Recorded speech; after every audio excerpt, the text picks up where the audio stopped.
Hello, नमस्कार, खमागणी, राम राम। आप सभी का एग्जाम टॉपर के ऑनलाइन प्लेटफॉर्म पर स्वागत है। आज अपन पढ़ते हैं जेएनयू सेमेस्टर फोर्थ के आर्थिक विकास एवं नियोजन के बारे में। इस क्लास का उद्देश्य आपको आने वाले एग्जाम की दृष्टि से बहुत ही महत्वपूर्ण क्लास है और उम्मीद करते हैं कि आने वाले एग्जाम की आप तैयारी करें उसको ये अधिक सुदृढ़ बनाएगी। अभी इसमें जो प्रश्न पत्र है वो आपको 2 खंडों में विभाजित होगा।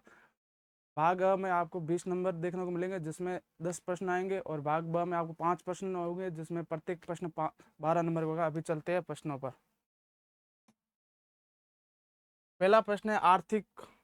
वृद्धि और आर्थिक विकास में क्या अंतर है। आर्थिक वृद्धि का अर्थ होता है राष्ट्रीय आय, उत्पादन एवं प्रति व्यक्ति आय में वृद्धि से है। आर्थिक आर्थिक वृद्धि का अर्थ होता है कि किसी भी देश की राष्ट्रीय आय में वृद्धि और देश में होने वाले कुल उत्पादन में वृद्धि और उसके साथ साथ देश में रहने वाले प्रत्येक व्यक्ति की प्रति व्यक्ति आय में वृद्धि होने को अपन आर्थिक वृद्धि बोलेंगे। वहीं विकास की बात करें, जबकि आर्थिक विकास में आय वृद्धि के साथ साथ शिक्षा, स्वास्थ्य, रोजगार, जीवन स्तर, सामाजिक न्याय तथा मानव कल्याण में सुधार भी शामिल होता है। जबकि आर्थिक विकास में जो आपकी आय के साथ साथ आपकी शिक्षा व्यवस्था भी अच्छी होनी चाहिए, आपको रोजगार भी मिलने चाहिए, उसके साथ आपके स्वास्थ्य में भी सुधार होना चाहिए। जीवन स्तर यानी कि आप जैसा जीवन स्तर जी रहे हो उस जीवन स्तर में भी वृद्धि होनी चाहिए और उसके साथ साथ सामाजिक न्याय भी आपको मिलना चाहिए। इसी को अपन आर्थिक विकास कहते हैं। अभी चलते हैं नेक्स्ट प्रश्न। अगला प्रश्न है, मानव विकास सूचकांक एचडीआई क्या है, इसके प्रमुख घटकों का वर्णन कीजिए। एचडीआई का मतलब है ह्यूमन डेवलपमेंट इंडेक्स। मानव विकास सूचकांक संयुक्त राष्ट्र द्वारा विकसित विकास का मापदंड है। मानव विकास सूचकांक जो है यूएनओ द्वारा, संयुक्त राष्ट्र द्वारा घोषित किया जाता है। ये विश्व के सभी देशों के विकास को मापने का एक तरीका है जिसके आधार पर इसके 3 प्रमुख घटक है: जीवन प्रत्याशा, शिक्षा स्तर तथा प्रति व्यक्ति राष्ट्रीय आय। यानी कि किसी भी देश में उसके विकास को मापने के लिए यूएनओ द्वारा 3 घटक निर्धारित किए हैं, जिसमें आपके एक पहला है आपके जीवन प्रत्याशा, यानी कि उस देश में रहने वाले व्यक्तियों की जीवन जीने की क्षमता कितनी है, वो कितने वर्षों तक अपना जीवन जीते हैं। उसके बाद दूसरा आपके शिक्षा स्तर, यानी कि उस देश की शिक्षा व्यवस्था कैसी है, शिक्षा का स्तर कैसा है, सर्वांगीण विकास वाली शिक्षा है या नहीं। और अगला है प्रति व्यक्ति राष्ट्रीय आय, यानी कि वहां पर रहने वाले व्यक्तियों की प्रति व्यक्ति आय कितनी है। प्रति व्यक्ति आय जितनी ज्यादा होगी वो देश उतना ही विकसित होगा और वो लोगों का जीवन उतना ही सरल होगा। ये किसी देश के समग्र मानव विकास का आंकलन करता है और ये तीनों ही घटक जो है वो मिलकर किसी भी देश के समग्र विकास का मापन करते हैं। और ये अगर तीनों ही घटक किसी देश में अच्छे होंगे तो वो देश अपने आप विकसित होगा। अब चलते हैं नेक्स्ट प्रश्न पर। अगला प्रश्न है, विकासशील देशों की प्रमुख विशेषताओं का वर्णन कीजिए। विकासशील देशों का अर्थ है कि वे देश जो संसाधन के रूप से उन देश में सक्षम रूप से संसाधन उपलब्ध नहीं होते, यानी कि जितनी जनसंख्या निवास करती है उन जनसंख्याओं की आवश्यकता पूरी करने के लिए उनके पास संसाधन उपलब्ध नहीं होते, उन देशों को अपन विकासशील देश कहते हैं। विकासशील देशों की प्रमुख विशेषताओं की बात करें तो कम प्रति व्यक्ति आय। पहली विशेषता तो यही होगी कि विकासशील देशों में जनसंख्या अधिक होने के कारण वहां के लोगों की प्रति व्यक्ति आय यानी कि वो उनकी कमाने की जो क्षमता होगी वो कम होगी, जिसके कारण उनमें प्रति व्यक्ति आय कम होगी। तीव्र जनसंख्या होगी, यानी कि उन देशों में बेरोजगारी और अशिक्षा होने के कारण वहां जनसंख्या वृद्धि दर अधिक होगी। बेरोजगारी होगी,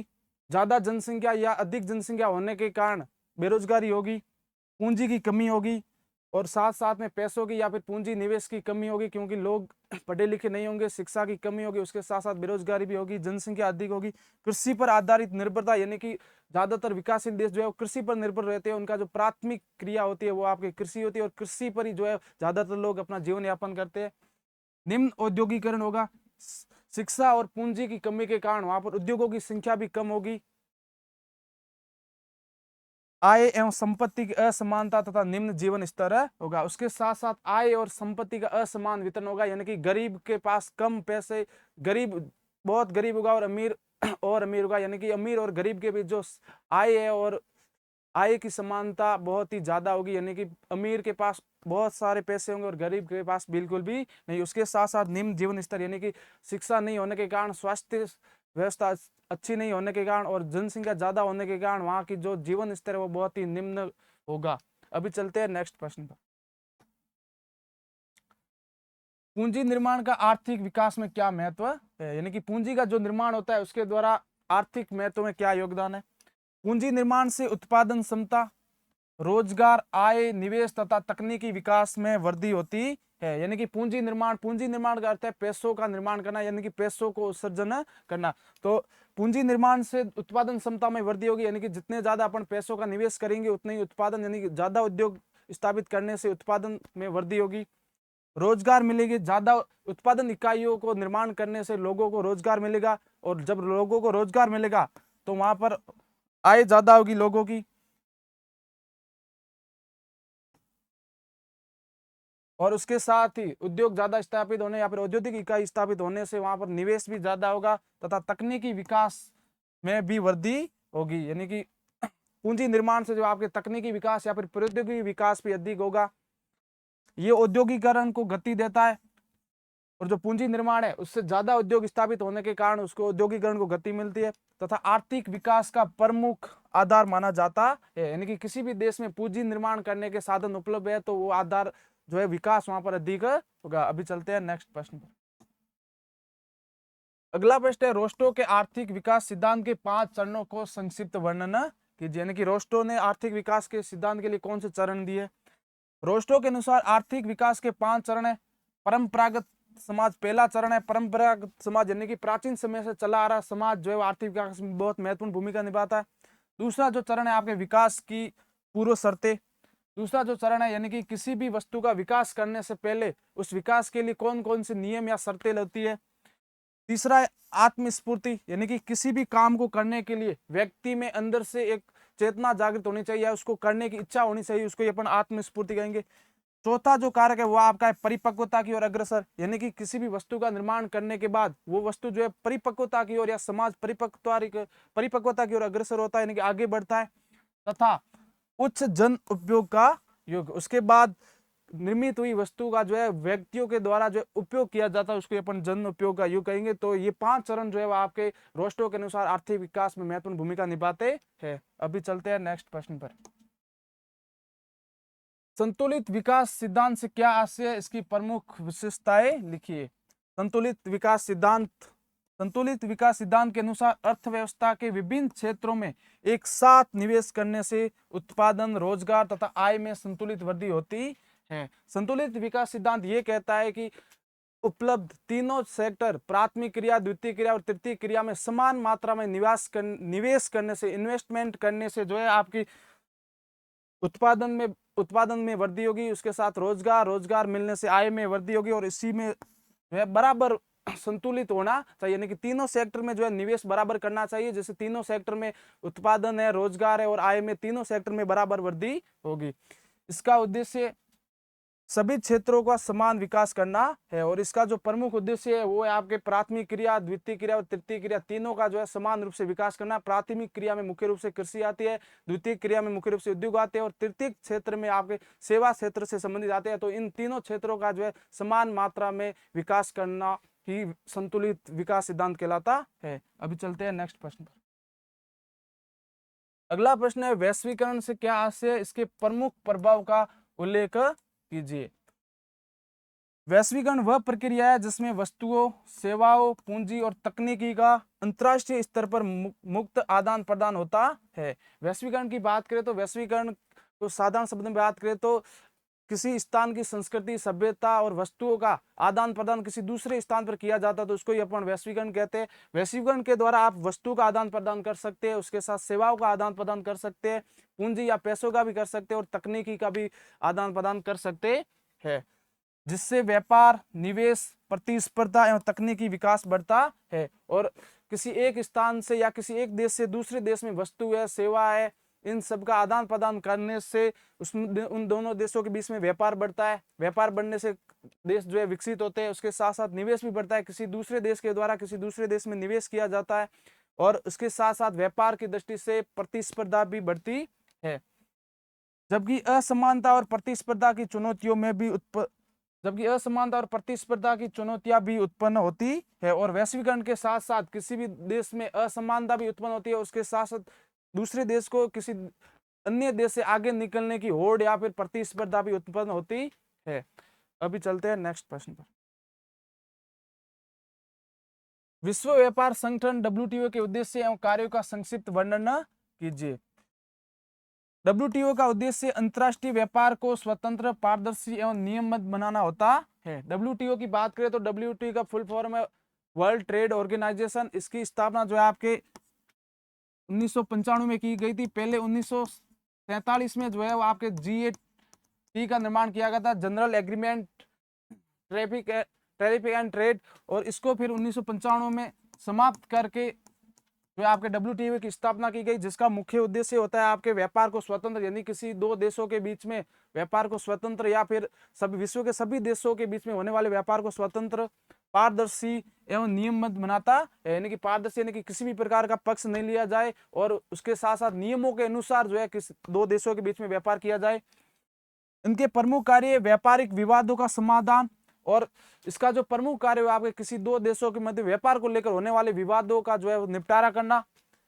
व्यापार नियमों का पालन सुनिश्चित कराना, और किसी देश के द्वारा उन डब्ल्यूटीओ के द्वारा बनाए गए नियमों का पालन हो रहा है या नहीं, पालन नहीं करा तो उसे पालन करवाना,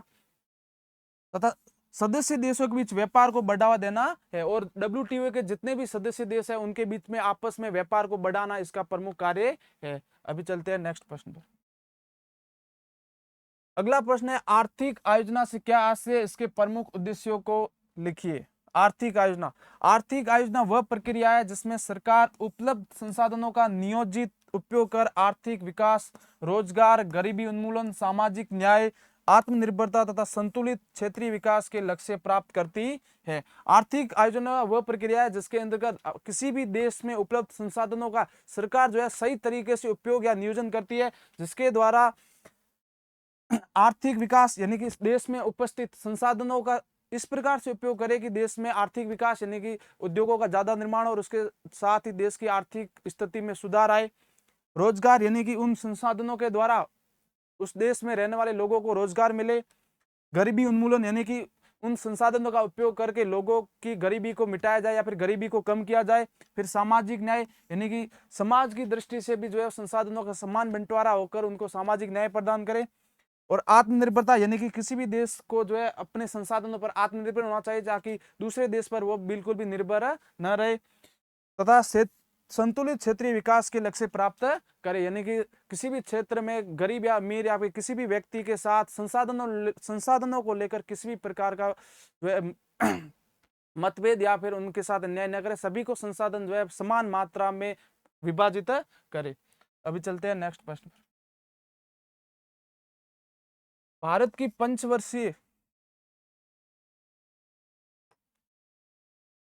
पंचवर्षीय योजनाओं के प्रमुख उद्देश्य उपलब्धियों का संक्षिप्त वर्णन कीजिए। बात करें भारत की पंचवर्षीय योजनाओं की तो आपके 1 अप्रैल 1951 से भारत में पंचवर्षीय योजनाओं को लागू किया गया और इसको लागू करने का काम जो आपके योजना आयोग करता था।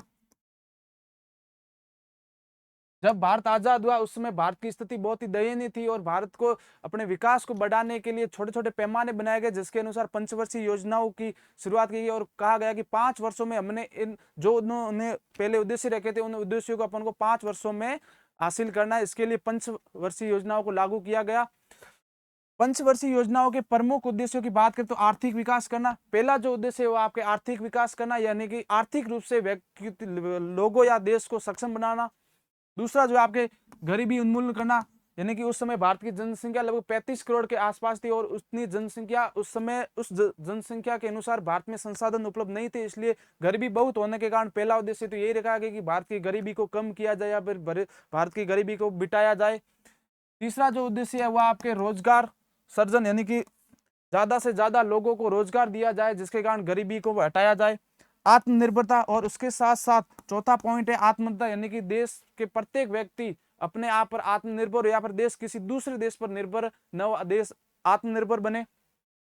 सामाजिक न्याय, और अगला जो है उद्देश्य वो आपके सामाजिक न्याय, यानी कि भारत में रहने वाले समाज में रहने वाले व्यक्तियों के साथ किसी भी प्रकार का कोई भेदभाव न किया जाए, सभी सामाजिक दृष्टि से एक समान है। इनके परिणाम स्वरूप कृषि, उद्योग, शिक्षा, स्वास्थ्य, आधारभूत संरचना या ऊर्जा क्षेत्रों में उल्लेखनीय प्रगति हुई। और पंचवर्षीय योजनाओं के दौरान पंचवर्षीय योजनाओं को लागू करने के बाद जो आपके कृषि क्षेत्र में विकास हुआ, क्योंकि कृषि क्षेत्र में जो आपके हरित क्रांति के बाद कृषि में जो है एक अलग ही क्रांति आई, जिसके कारण भारतीय फसलों के उत्पादन में वृद्धि हुई, जिसके कारण जो पहले अनाज के लिए भारत अमेरिका पर निर्भर था वो अनाज की दृष्टि से आत्मनिर्भर हो गया। उसके साथ ही उद्योगों का भी निर्माण, यानी कि भारत की स्वदेशी कंपनियों ने भारत में अधिकांश उद्योग स्थापित किए। शिक्षा व्यवस्था में भी सुधार है, और शिक्षा व्यवस्था में भी उसके बाद सुधार है। स्वास्थ्य सेवाओं में भी सुधार है। पहले जो है स्वास्थ्य सेवा अच्छी नहीं होने के कारण भारत की अधिकांश जनसंख्या जो है वो रोगों से ग्रस्त थी, जिसके कारण उनकी मृत्यु हो रही थी। लेकिन 1981 के बाद भारत में स्वास्थ्य सेवा में सुधार आने के बाद भारत की जनसंख्या तीव्र गति से हुई, क्योंकि जन्म तो ज्यादा लेते थे लेकिन उतने ही लोग का इलाज होने के कारण वो लोग सभी जीवित रहते थे, जिसके कारण अधिक जनसंख्या वृद्धि भी हुई। आधारभूत संरचना ऊर्जा क्षेत्रों में भी उल्लेखनीय प्रगति हुई, यानी कि नए नए कंस्ट्रक्शन या फिर नए नए निर्माण के लिए भी अधिक हुए, और उसके साथ साथ ऊर्जा क्षेत्र में भी जो है आपकी प्रगति हुई। अभी चलते हैं भाग ब पर।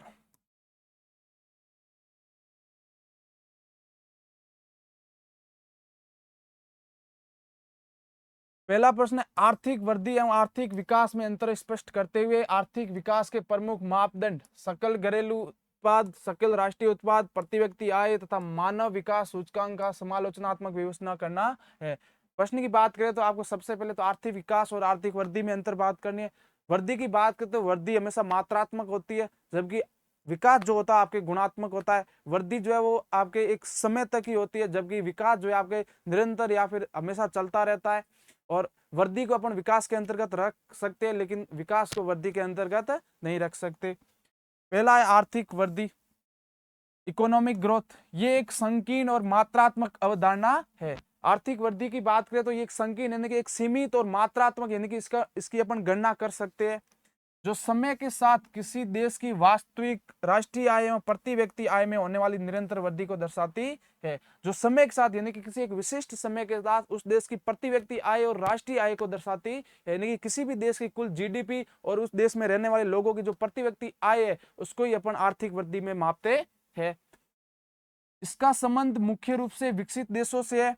जहां संरचनात्मक ढांचा पहले से ही सुदृढ़ होता है। और आर्थिक वृद्धि की बात करें तो ये आर्थिक वृद्धि उन देशों में पाई जाती है जहां जो देश पहले से ही विकसित है, क्योंकि वहां की जो आधारभूत संरचना है या ढांचा है वो पहले से ही विकसित या सुदृढ़ होता है।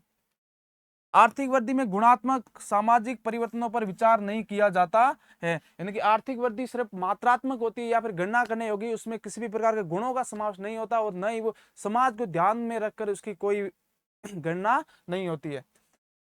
केवल भौतिक उत्पादन के सांख्यिकी आंकड़ों पर ही ध्यान केंद्रित रहता है, और आर्थिक वृद्धि में केवल आंकड़ों पर ही ध्यान दिया जाता है, नहीं कि कोई व्यक्ति कितना कमाता है या फिर उस देश की जितनी जीडीपी उस पर ध्यान दिया जाता है, न कि उसके सामाजिक या फिर गुणात्मक गुणों पर ध्यान नहीं दिया जाता है। जबकि आर्थिक विकास में गुणों पर या फिर सामाजिकता पर ध्यान दिया जाता है। आर्थिक विकास की बात करें, इकोनॉमिक डेवलपमेंट, ये एक व्यापक बहुआयामी और गुणात्मक अवधारणा है। आर्थिक विकास की बात करें तो ये बहुत ही व्यापक यानी कि बहुत विस्तृत है, उसके साथ बहुआयामी यानी कि बहुउद्देश्य वाली है, और उसके साथ साथ गुणात्मक यानी कि इसके गुणों यानी कि व्यक्ति के जीवन में क्या क्या परिवर्तन आए उनका अध्ययन जो है विकास के अंतर्गत किया जाता है। इसमें आर्थिक वृद्धि के साथ साथ समाज की सामाजिक, आर्थिक, संस्थागत और तकनीकी संरचना में प्रगतिशील परिवर्तन शामिल होते हैं। यानी कि आर्थिक विकास के अंतर्गत ही आर्थिक वृद्धि होती है, लेकिन उसके साथ साथ किसी भी समाज की सामाजिक स्थिति यानी कि उस समाज की सामाजिक स्थिति कैसी है या फिर समाज कैसा है उसका भी अध्ययन किया जाता है। उसके साथ आर्थिक यानी कि उस समाज आर्थिक रूप से सक्षम है या नहीं उसका भी जो है आपके आर्थिक विकास के अंतर्गत अध्ययन किया जाता है। संस्थागत और तकनीकी संरचना में प्रगतिशील परिवर्तन शामिल होते हैं, यानी कि संस्था जितनी भी संस्थाओं का निर्माण यानी कि उन संस्थाओं के द्वारा किए गए कार्य और उसके साथ साथ प्रगतिशील या टेक्नोलॉजी का भी जो है आर्थिक विकास के अंतर्गत अध्ययन किया जाता है। आर्थिक विकास का सीधा सरोकार गरीबी उन्मूलन, यानी कि आर्थिक विकास का सीधा संबंध जो होता है आपके गरीबी उन्मूलन का मतलब है गरीबी को कम करना। असमानता में कमी यानी कि जो अमीर व गरीब वर्ग में जो असमानता है या फिर जातियों को लेकर असमानता है उसको कम करना। साक्षरता दर में वृद्धि करना यानी कि शिक्षा व्यवस्था में सुधार कर और लोगों को जागरूक कर जो है साक्षरता दर में वृद्धि करना और जीवन स्तर के उन्नयन से है, और अच्छी स्वास्थ्य सेवाएं देकर जो है वो व्यक्तियों के जीवन स्तर में वृद्धि करके अच्छा रोजगार देकर अच्छा वातावरण देकर जो है लोगों के जीवन स्तर में वृद्धि करने का यही प्रमुख उद्देश्य है आर्थिक विकास का। आर्थिक वृद्धि की बात करें तो आर्थिक वृद्धि का मतलब है कि किसी भी देश की प्रति व्यक्ति आय और राष्ट्रीय आय। अब बात करें अपने भारत की जो जीडीपी है, जीडीपी में भारत के जितने भी व्यक्ति है उन सभी के द्वारा जो आय की जाती है उन सभी को मापा जाता है। अब अगर बात करें तो भारत की जो 90% संपत्ति है वो सिर्फ भारत के 10% व्यक्तियों के पास है। वहीं भारत की जो 90% व्यक्ति उनके पास सिर्फ भारत के 10% पैसे या संपत्ति है। यानी कि अपनी राष्ट्रीय आय में जो अपनी आय भी और मुकेश अंबानी जो भारत का सबसे अमीर व्यक्ति है उसके भी आय शामिल की जाती है, जिसके कारण आर्थिक या जीडीपी या फिर प्रति व्यक्ति आय या राष्ट्रीय आय को अपन विकास कभी भी नहीं मान सकते है। अभी चलते हैं आर्थिक वृद्धि एवं विकास में संरचनात्मक अंतर।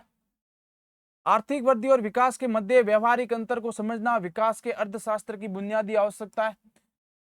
आर्थिक वृद्धि और विकास में अंतर को समझना क्या भी अर्थशास्त्र की बुनियादी आवश्यकता है, क्योंकि दोनों ही एक ही शब्द है, दोनों ही जो है किसी भी वस्तु के बेहतर होने को दर्शाते हैं, लेकिन जो वृद्धि होती है वो सीमित होती है, बल्कि जो विकास होता है वो व्यापक या फिर बहुत ही विस्तृत होता है। इसलिए विकास और वृद्धि को समझना आवश्यक है। और वृद्धि जो है विकास के अंतर्गत ही आती है। वृद्धि को बिना विकास के भी प्राप्त किया जा सकता है। यानी कि आप विकास वृद्धि कर रहे हो तो वृद्धि जो है वो बिना विकास में भी हो सकती है। जैसे शरीर की अगर लंबाई बढ़ रही है इसको अपन वृद्धि कहेंगे, लेकिन अगर शरीर में व्यवहारिक ज्ञान की वृद्धि हो रही है तो उसको अपन विकास बोलेंगे। उदाहरण के लिए यदि किसी देश में तेल या प्राकृतिक संसाधनों के निर्यात से अचानक राष्ट्रीय आय बढ़ जाती है, उदाहरण के तौर पर अपन समझे अगर किसी देश में तेल या प्राकृतिक संसाधनों का अपन निर्यात यानी कि दूसरे देश में बेच देते हैं, तो जिसके कारण अगर किसी देश की राष्ट्रीय आय में वृद्धि होती है या राष्ट्रीय आय बढ़ती है वो तो वृद्धि के अंतर्गत आती है। लेकिन यदि इस बढ़ी हुई आय का लाभ आम जनता तक स्वास्थ्य, शिक्षा और समान अवसर के रूप में नहीं पहुंचता है तो उसे आर्थिक विकास नहीं माना जा सकता है। लेकिन यदि जो अपने तेल और प्राकृतिक संसाधनों को निर्यात किया है उनसे जो राष्ट्रीय आय बढ़ी है उसका उपयोग अगर अपन आम जनता यानी कि देश में रहने वाले लोगों के लिए स्वास्थ्य यानी कि उनकी स्वास्थ्य सेवाओं के लिए, उनकी शिक्षा व्यवस्था को सुधार करने के लिए और समान अवसर यानी कि सभी व्यक्तियों को समाज में समान अवसर देने के लिए अगर उस पैसे का या उस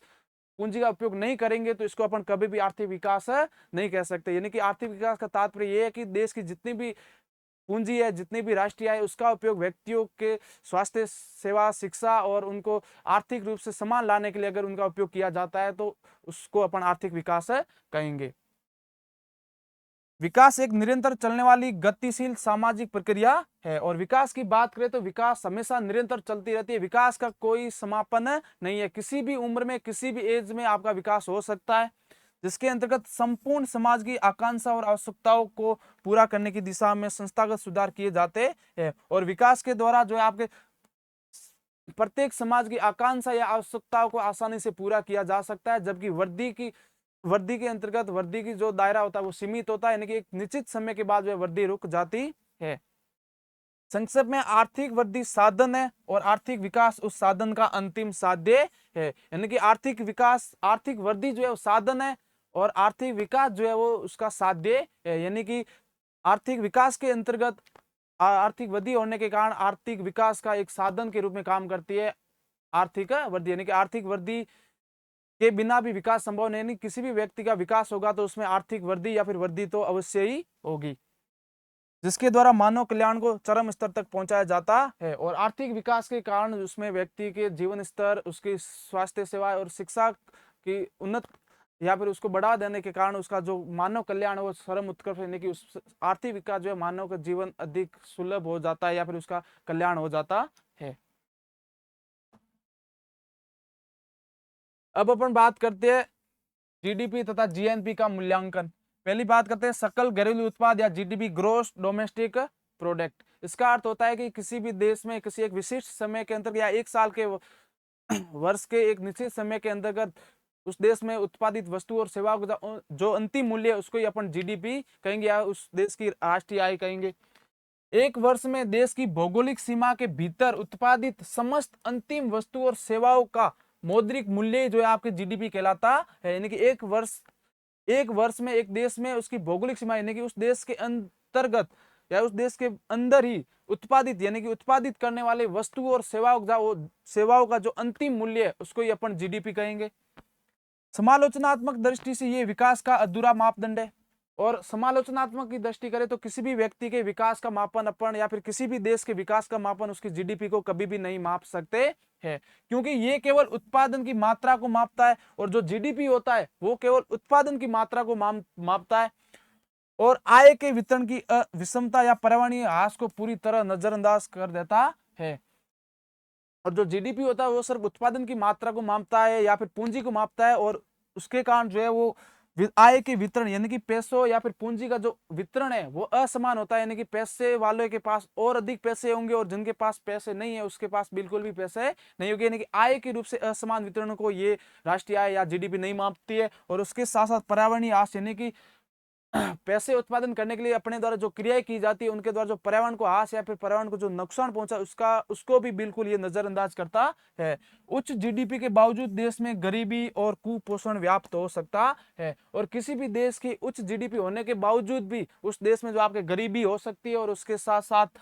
कुपोषण, यानी कि कुपोषण का मतलब है पोषक तत्व या फिर अच्छा भोजन नहीं मिलने के कारण व्यक्ति जो कमजोर होता है उसको अपन कुपोषण कहते हैं। तो जो जीडीपी है वो कभी भी किसी भी देश के विकास का आधार नहीं मान सकते, क्यों? क्योंकि इसमें जो है वो आपके जीडीपी में सभी व्यक्तियों के द्वारा उत्पादित वस्तुएं और सेवाओं का मूल्य होता है, जिसके कारण अपन कहते हैं कि जो अमीर होते हैं वो उनके पास अधिक पैसे होते हैं लेकिन गरीब के पास कम पैसे होते हैं। उन दोनों की आय को मिलाकर जो है जीडीपी का मूल्यांकन किया जाता है, जिसके कारण अपन ये कभी नहीं कह सकते कि जीडीपी जो है वो मानव के विकास का सही मापदंड करती है। सकल राष्ट्रीय उत्पादन या जीएनपी, ग्रोस नेशनल प्रोडक्ट, इसमें देश के नागरिकों द्वारा अर्जित विदेशों से शुद्ध आय को भी जोड़ा जाता है। जीएनपी के अंतर्गत देश में उत्पादित होने वाली सेवाओं और वस्तुओं का तो मूल्य होता है, उसके साथ साथ विदेशों द्वारा जो पूंजी अर्जित की जाती है उसको भी साथ में जोड़ा जाता है, तो उसको अपन जीएनपी कहते हैं। यदि भी ये राष्ट्रीय सामर्थ्य को दर्शाता है परंतु ये भी आम जनता की वास्तविक जीवन स्तर या देश में फैले सामाजिक कल्याण और समानता का वास्तविक प्रतिनिधित्व नहीं कर पाता। यानी कि किसी देश के द्वारा दूसरे देश से कितनी संपत्ति अर्जित की जाती है ये उस देश के शक्तिशाली होने या सामर्थ्य को दर्शाता है, लेकिन ये भी जीएनपी भी है जो आपके किसी भी व्यक्ति के विकास का सही आधार नहीं है, क्योंकि इसके द्वारा भी जो है पैसा विदेशों से पैसा वही कमा पाएंगे जो निवेश करेंगे या जिनके पास अधिक पैसे वो वहां दूसरे देशों में जाकर अपने उद्योग या फिर अपना निवेश करेंगे, जिसके कारण उन्हीं लोगों को ये पैसे मिलेंगे जो पहले से भी सक्षम है। तो इसलिए अपन इसको भी विकास का सही मापदंड नहीं फैला सकते, क्योंकि जो गरीब व्यक्ति है या फिर जिनके पास पैसे नहीं वो कभी भी विदेश में जाकर निवेश नहीं कर सकता। अगर वो विदेश में निवेश नहीं करेगा तो उसको विदेशी पूंजी कभी भी अर्जित नहीं होगी।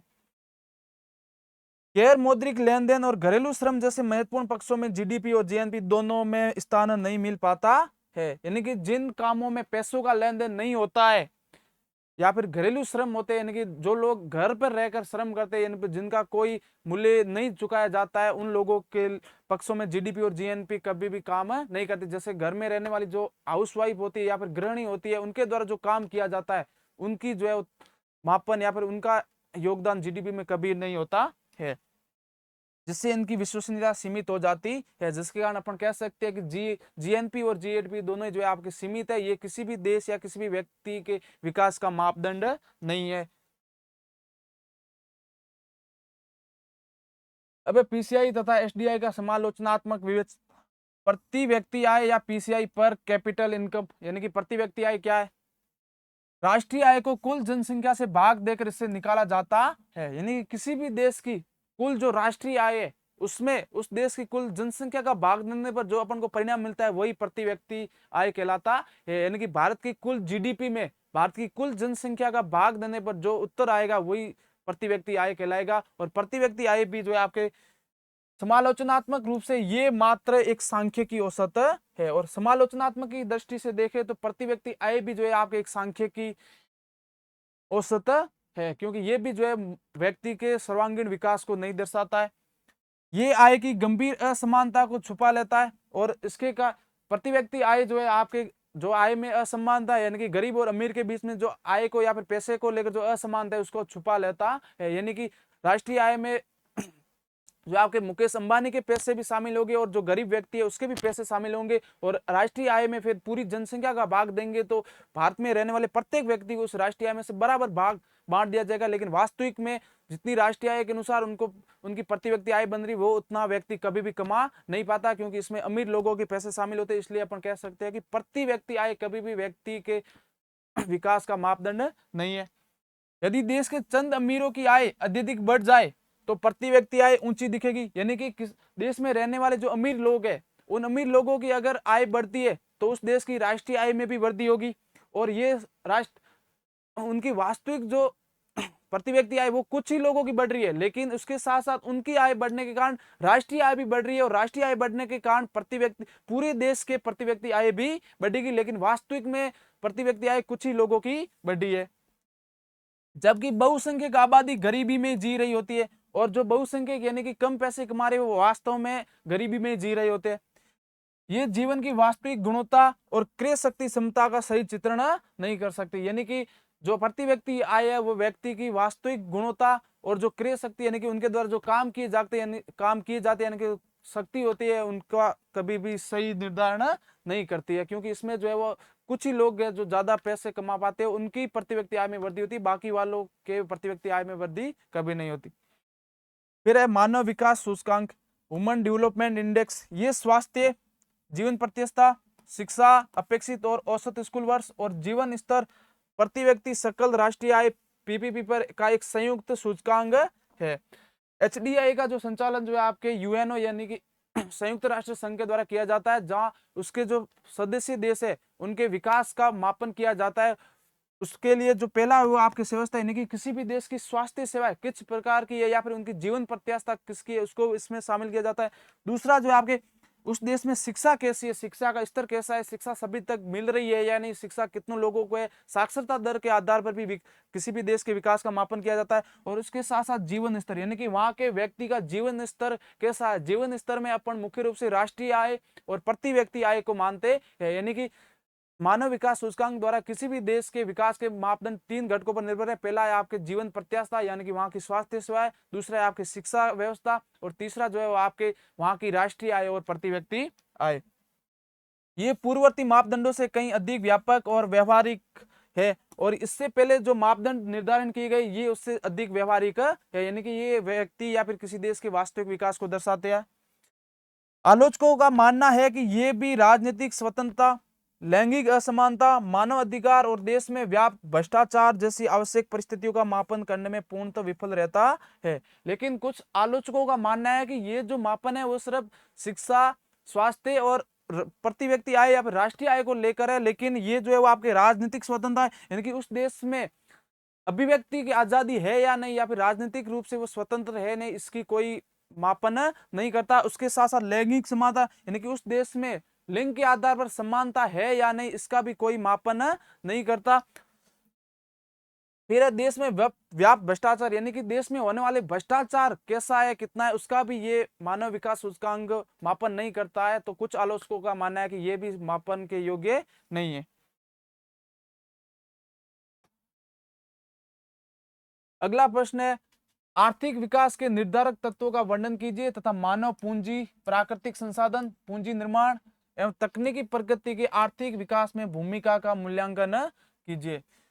अब हम बात करते हैं आर्थिक विकास के निर्धारक तत्वों की।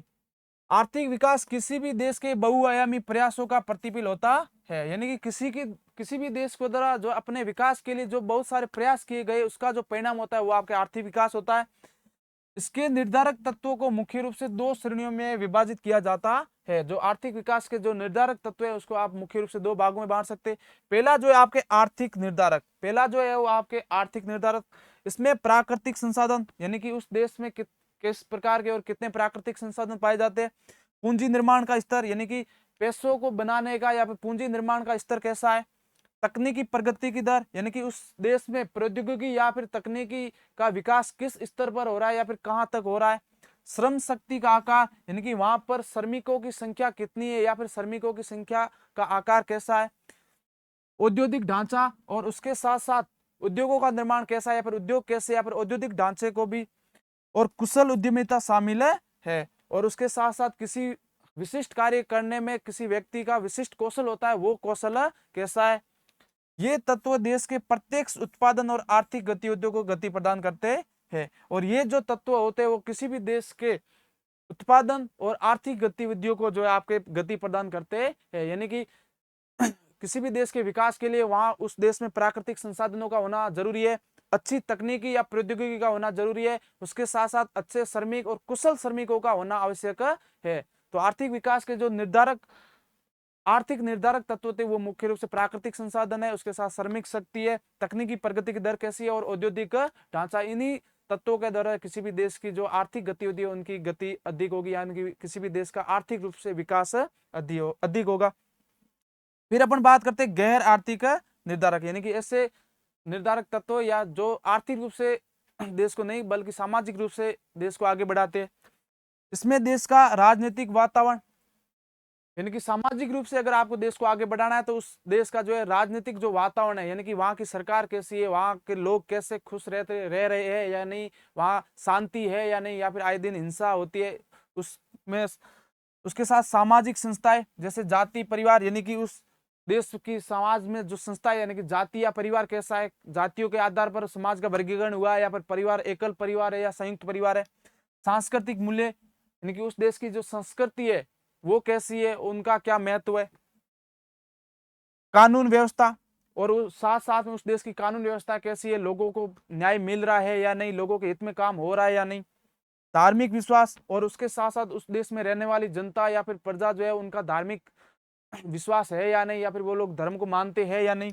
और प्रशासनिक कुशलता महत्वपूर्ण भूमिका निभाते हैं, और उसके साथ लोगों को सही न्याय दिलाने, सही व्यवस्था करने के लिए वहां का प्रशासन किस प्रकार से काम करे या फिर प्रशासन कुशल है या नहीं। उसके बिना आर्थिक विकास की नींव टिकाऊ नहीं हो सकती, और इन सभी तत्वों के बिना भी किसी भी देश का आर्थिक विकास नहीं हो सकता। यानी कि किसी भी आर्थिक विकास को निर्धारण के दो तत्व है। पहला है जो आर्थिक तत्व, यानी कि वे तत्व जो किसी भी देश को आर्थिक रूप से समर्थ बनाते या फिर आर्थिक रूप से उनका विकास होता है। उसके लिए तो प्राकृतिक संसाधन होना आवश्यक है, उसके साथ साथ उच्च या अच्छी प्रौद्योगिकी या तकनीक होना आवश्यक है, उसके साथ साथ कुशल श्रमिक होने चाहिए, और उसके साथ साथ अधिक मात्रा में श्रमिक भी उपस्थित होने चाहिए। लेकिन अगर आपको गैर आर्थिक यानी कि सामाजिक रूप से किसी देश को विकसित करना है तो उस देश में समाज का उच्च होना जरूरी है। उसके लिए आप वहाँ का जो वातावरण है, राजनीतिक वातावरण, वो अच्छा होना चाहिए। उसके साथ साथ वहाँ की जो सांस्कृतिक मूल्य या फिर संस्कृति अच्छी होनी चाहिए, और कानून व्यवस्था और प्रशासनिक व्यवस्था भी अच्छी होनी चाहिए। अब बात करते हैं मानव पूंजी या ह्यूमन कैपिटल। शिक्षा, स्वास्थ्य और कौशल में निवेश करके श्रम बल को कुशल बनाना मानव पूंजी कहलाता है। यानी कि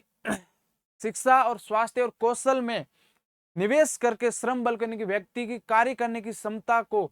वह कुशल बनाना ही जो आपके मानव पूंजी कहलाता है। यानी कि मानव को खुद शिक्षा ग्रहण कर उसका स्वास्थ्य अच्छा होने के साथ साथ उसमें एक अलग कौशल होता है जिसके कारण वो नई नई वस्तुओं का निर्माण करता है, उसको ही अपन मानव पूंजी कहेंगे। वो ये तभी होगा जब वो ज्ञान, उसके पास ज्ञान होगा, उसके साथ उसका स्वास्थ्य अच्छा होगा और उसके पास एक किसी काम को करने का कौशल होगा, तभी जो है वो अपने श्रम बल को बढ़ा सकता है। इसको ही अपन मानव पूंजी कहेंगे। आधुनिक अर्थशास्त्रियों के अनुसार भौतिक पूंजी की तुलना में मानव पूंजी विकास के लिए अधिक आवश्यक है। जो आधुनिक अर्थशास्त्री है उनके अनुसार भौतिक पूंजी से ज्यादा इंपॉर्टेंट है मानव पूंजी, क्योंकि इस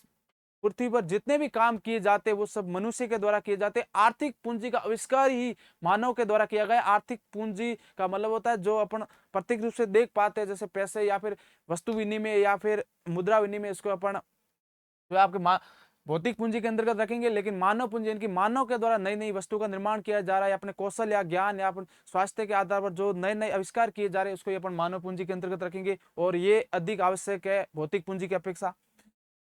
जापान और दक्षिण कोरिया इसके सर्वश्रेष्ठ उदाहरण है। और जापान और दक्षिण कोरिया के लोग जो है उन्होंने अपनी शिक्षा, अपने ज्ञान के आधार पर और कौशल के आधार पर नए नए आविष्कार करके पूरी दुनिया को जो है चकित कर दिया, और उन्होंने अपने जीवन स्तर को जो है वो अधिक सुधारा है। जिन्होंने कुशल मानव पूंजी के बल पर ही तीव्र विकास अर्जित किया है, और उन्होंने कुशल यानी कि मानव पूंजी के आधार मनुष्य के द्वारा किए जाने वाले कार्यों के या फिर मनुष्य के द्वारा किए जाने वाले श्रम शक्ति के आधार पर यह जो उन्होंने अपने विकास को तीव्र गति से अर्जित किया है। जापान जो 1945 उसमें दो बड़े शहरों में परमाणु बम गिराने के बावजूद आज एशिया का एकमात्र देश है जो विकसित देश के अंतर्गत आता है। मानव पूंजी के बिना उन्नत तकनीकों का संचालन असंभव है। यानी कि मनुष्य के बिना तकनीकों का, उन्नत तकनीक का न तो आप आविष्कार सकते हो, न ही उसका संचालन कर सकते हो। इसके लिए आपको मनुष्य की तो आवश्यकता पड़ेगी। अगला है प्राकृतिक संसाधन, नेचुरल रिसोर्सेज। वे संसाधन जो हमें सीधा प्रकृति से प्राप्त होते हैं उनको अपन प्राकृतिक संसाधन कहते हैं। उसमें सबसे पहले आपकी भूमि आएगी। भूमि अपन को बिल्कुल प्रकृति से प्रदान करती है और जिससे इस भूमि से अपन की बहुत सारी आवश्यकताओं की पूर्ति होती है। खनिज, खनिज जो आपको भूमि में खनन क्रिया के द्वारा मिलेंगे और खनिजों के दौरान भी हम आज के मनुष्य का बहुत सारी आवश्यकताओं की पूर्ति होती है। जल और वन संपदा विकास की आधारशिला रखते हैं और उसके साथ साथ जल और वन होना भी जो है आपके विकास की आधारशिला रखते हैं। यानी कि किसी भी देश का विकास तभी होगा जहां वहां भूमि होगी, खनिज होगी, उसके साथ जल और वन संपदा होगी। हालांकि प्रचुर संसाधन होना ही विकास की गारंटी नहीं है, लेकिन ऐसा भी नहीं है कि किसी देश में प्राकृतिक संसाधन अधिक है लेकिन अधिक होने के बावजूद अगर विकास अधिक होने के बावजूद विकास हो ये जरूरी नहीं है। जिसे संसाधन अभिशाप कहा जाता है, यानी कि संसाधन भरपूर मात्रा में होने के बावजूद उस देश का विकास नहीं हो रहा है तो उसको अपन संसाधन अभिशाप कहेंगे। जैसे अफ्रीकी देश इसके उदाहरण है जहां प्रचुर संसाधन होने के बाद भी निर्धनता है, यानी कि अफ्रीका के देशों में खनिज संसाधन अधिक मात्रा में होने के बावजूद वहां के ज्यादातर देश जो है आपके गरीब है या फिर वहां जो है वो गरीबी बहुत अधिक मात्रा में मिलती है, क्योंकि कभी कभी ऐसा होता है प्राकृतिक संसाधनों से भरपूर होने के कारण जो है बाह्य आक्रमण भी जो आपको प्रभावित करते हैं। संसाधनों के सही और सतत दोहन के लिए कुशल तकनीक, निष्पक्ष संस्थागत तंत्र और भ्रष्टाचार मुक्त प्रशासन का होना अनिवार्य है। और संसाधनों का सही रूप से और सतत रूप से प्रयोग करने के लिए जो है आपके कुशल तकनीक होनी चाहिए, यानी कि भूमि से जो है संसाधनों को निकालने के लिए आपके पास तकनीक उपलब्ध होनी चाहिए। उसके साथ साथ निष्पक्ष संस्था तंत्र होना चाहिए जो उन संसाधनों का बंटवारा सभी व्यक्तियों में समान रूप से करे। और उसके साथ साथ भ्रष्टाचार मुक्त, यानी कि प्रशासन जो सरकार जो आपके भ्रष्टाचार मुक्त हो, जिसके कारण उन संसाधनों का बंटवारा या वर्गीकरण उस देश में रहने वाले प्रत्येक व्यक्ति को बराबर मात्रा में हो। अब बात करते हैं पूंजी निर्माण, कैपिटल फॉर्मेशन। चालू उपभोग को त्याग कर बचत करना और उसे मशीनरी, कारखानों, बुनियादी ढांचे व तकनीकी साधनों में निवेश करना पूंजी निर्माण कहलाता है। यानी कि जिन वस्तु का अपन उपयोग करें या फिर जिनका अपन उपयोग करें उनकी बचत कर, जिन वस्तुओं का अपन उपयोग कर रहे हैं उनकी बचत कर उसे मशीनरी यानी कि मशीनरी बनाने या फिर मशीन खरीदने में, उसके साथ कारखाने, नए नए उद्योग स्थापित करने, बुनियादी ढांचे और उन उद्योगों के लिए नए नए बुनियादी ढांचे यानी कि पुल बनाना, सड़क बनाना, और उसके साथ साथ तकनीकी साधनों में निवेश यानी कि प्रौद्योगिकी के साधनों में निवेश करना ही पूंजी निर्माण कहलाता है। यानी कि अपनी जितनी जरूरत है उन्हीं वस्तुओं को खरीद कर और जिन वस्तुओं का उपयोग नहीं हो रहा है या फिर नहीं कर रहे उनको उनको न खरीद कर उनसे बचत होने वाले पैसों से आप मशीनरी खरीदे, कारखाने लगाए, बुनियादी ढांचे बनाए और तकनीकी साधनों को खरीदने में लगाकर उसको उसी के द्वारा पूंजी निर्माण होता है। पूंजी निर्माण की उच्च दर सीधे तौर पर देश में रोजगार और उत्पादन को बढ़ावा देती है। यानी कि पूंजी निर्माण की उच्च दर होने के कारण किसी भी देश में रोजगार और उत्पादन को बढ़ावा मिलता है। यानी कि अपन पूंजी के द्वारा अधिक उद्योग स्थापित करेंगे तो उन उद्योगों से जो है वो लोगों को रोजगार मिलेगा, उसके साथ साथ उन उद्योगों में जो है अधिक से अधिक मात्रा में उत्पादन भी होगा, जिससे देश गरीबी के दूध चक्र को तोड़ने में पूरी तरह सफल हो जाता है। और अगर रोजगार मिलेगा और उसके साथ उत्पादन भी होगा तो उत्पादन से बिक्री होने के कारण उस देश में जो गरीबी है उस गरीबी के चक्र को अपन तोड़ सकते हैं। ये बाजार के आकार और उत्पादकता को भी तीव्र गति बढ़ाता है। और उसके साथ साथ बाजार के आकार यानी कि जनसंख्या अधिक होने के कारण बाजार का आकार बड़ा होगा और उसके साथ साथ उत्पादकता का भी बढ़ाएगा, यानी कि अधिक उद्योग स्थापित करेंगे, उसमें अधिक लोग काम करेंगे जिससे रोजगार भी बढ़ेगा और उत्पादन भी अधिक होगा। फिर तकनीकी प्रगति या टेक्निकल प्रोग्रेस, ये उत्पादन की दक्षता और उत्पादकता में क्रांतिकारी सुधार लाती है। तकनीकी प्रगति की बात करें तो ये जो है उत्पादन की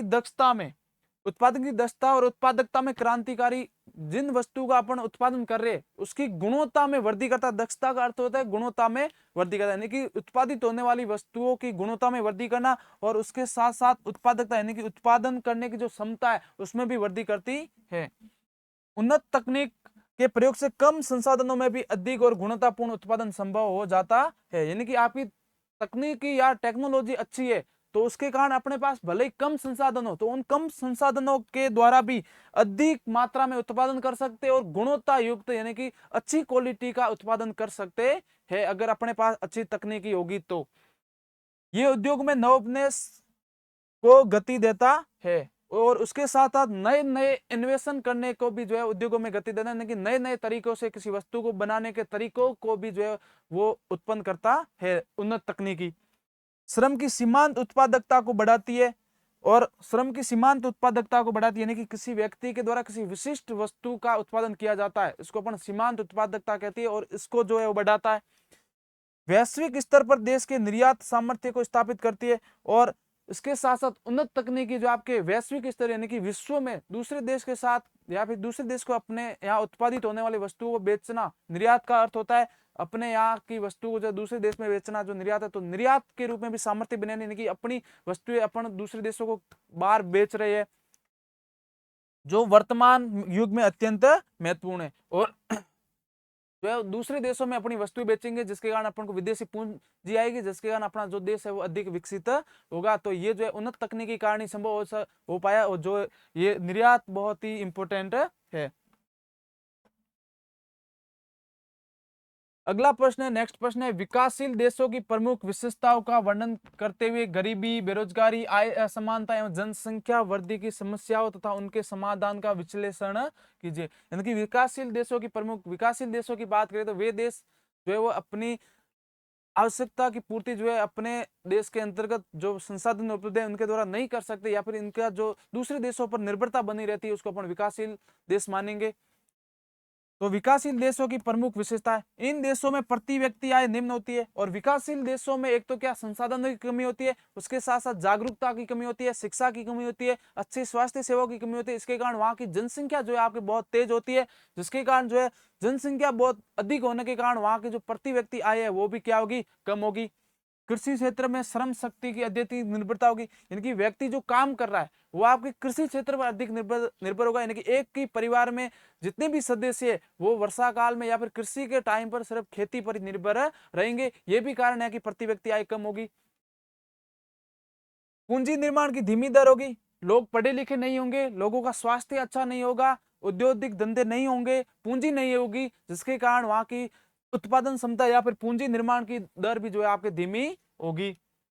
तकनीकी रूप से पिछड़ापन होगा, और उसके साथ साथ तकनीकी रूप से भी पिछड़े हुए यानी कि उनके पास उन्नत तकनीकी सेवाएं नहीं होगी, क्योंकि वहां के लोग न तो शिक्षित है और न ही जागरूक है। प्राथमिक वस्तु के निर्यात की प्रधानता, यानी कि उन वस्तुओं की निर्यात की प्रधानता रही जो सीधे अपन को प्रकृति से मिलती है, और ये प्राकृतिक यानी कि प्रकृति से मिलने वाली वस्तुएं जो है दूसरे उद्योगों के लिए जो है कच्चे माल का प्रयोग करती है, इसलिए जो है वो उन देश विकासशील देशों में जो आपके प्राकृतिक वस्तुओं के निर्यात पर अधिक जोर दिया जाएगा। भारी जनसांख्यिकी दबाव जैसी मूलभूत विशेषताएं पाई जाती है, और भारी जनसांख्यिकी दबाव यानी कि अधिक जनसंख्या होने के कारण किसी स्थान पर जितने संसाधन है उन संसाधनों से उन उस वहां पर रहने वाली जनसंख्या की आवश्यकताओं की पूर्ति नहीं होती है, तो उसको अपन जनसांख्यिकी दबाव कहते हैं। तो उन देशों में संसाधनों की कमी है, उसके साथ साथ वहां जनसंख्या ज्यादा है, तो वहां जनसांख्यिकी दबाव भी उत्पन्न होता है। अब अपन बात करते हैं गरीबी एवं बेरोजगार की दोहरी मार। गरीबी यहाँ व्यापक स्तर पर पाई जाती है, यानी कि जो विकासशील देश है एक तो वहां जो है उद्योग धंधे कम है, विकास की दर धीमी है, उसके साथ साथ जनसंख्या अधिक है, और लोगों में कौशल नहीं है, या फिर लोग जो है विशिष्ट काम करने उनको नहीं आता है, और बेरोज पढ़े लिखे नहीं है, अनपढ़ होने के कारण जो है वहां पर आपके गरीबी जो है अधिक मात्रा में पाई जाती है। जहां एक बड़ी आबादी बुनियादी आवश्यकताओं, भोजन, स्वास्थ्य से वंचित रह जाती, और किसी देश विकासशील देश के कुछ स्थान ऐसे हैं जहाँ की आबादी जो आपके जो बुनियादी आवश्यकता है जिनके बिना व्यक्ति का जीवन संभव नहीं है, जिसमें आपके भोजन आएगा, स्वास्थ्य आएगा और आवास है, वो वहां से भी वंचित रहती है। यानी कि किसी स्थान पर निवास करने वाले व्यक्ति को न तो अच्छा भोजन मिलेगा, न ही अच्छा आवास मिलेगा, और न ही अच्छी स्वास्थ्य सेवाएं नहीं मिलती है। बेरोजगारी के विभिन्न रूप जैसे मौसमी प्रश्न, कृषि में छिपी हुई बेरोजगारी और संरचनात्मक बेरोजगारी यहाँ की अर्थव्यवस्था को गंभीर रूप से पंगु बना देती है। और बेरोजगारी की बात करें तो उसमें सबसे मुख्यतः आपके मौसमी बेरोजगारी। मौसमी बेरोजगारी का मतलब है कि एक वर्ष में कृषि के टाइम में समय यह जो लोगों को रोजगार मिलता है, उसके अलावा वो बाकी के 8 महीने जो आपके बेरोजगार रहते हैं। तो ये भी भारत की एक प्रमुख बेरोजगार होने या फिर विकासशील देश होने की प्रमुख कारण है कि भारत में मौसमी बेरोजगारी पाई जाती है। फिर आती है प्रसन्न बेरोजगारी या छिपी हुई बेरोजगारी। इसका अर्थ ये होता है कि एक ही परिवार के द्वारा खेती की जा रही है, लेकिन उस परिवार में माना 5 सदस्य, लेकिन उस खेती को करने में 3 सदस्यों की जरूरत है, तो उन 2 सदस्य जो अधिक काम कर रहे हैं तो उसको अपन छिपी हुई बेरोजगारी कहेंगे। और संरचनात्मक बेरोजगारी की जो है भारत की अर्थव्यवस्था को पंगु बना रही है, यानी कि जिस व्यक्ति के उत्पादन करने की क्षमता होती है लेकिन क्षमता होने के बावजूद वो उत्पादन नहीं कर रहा है,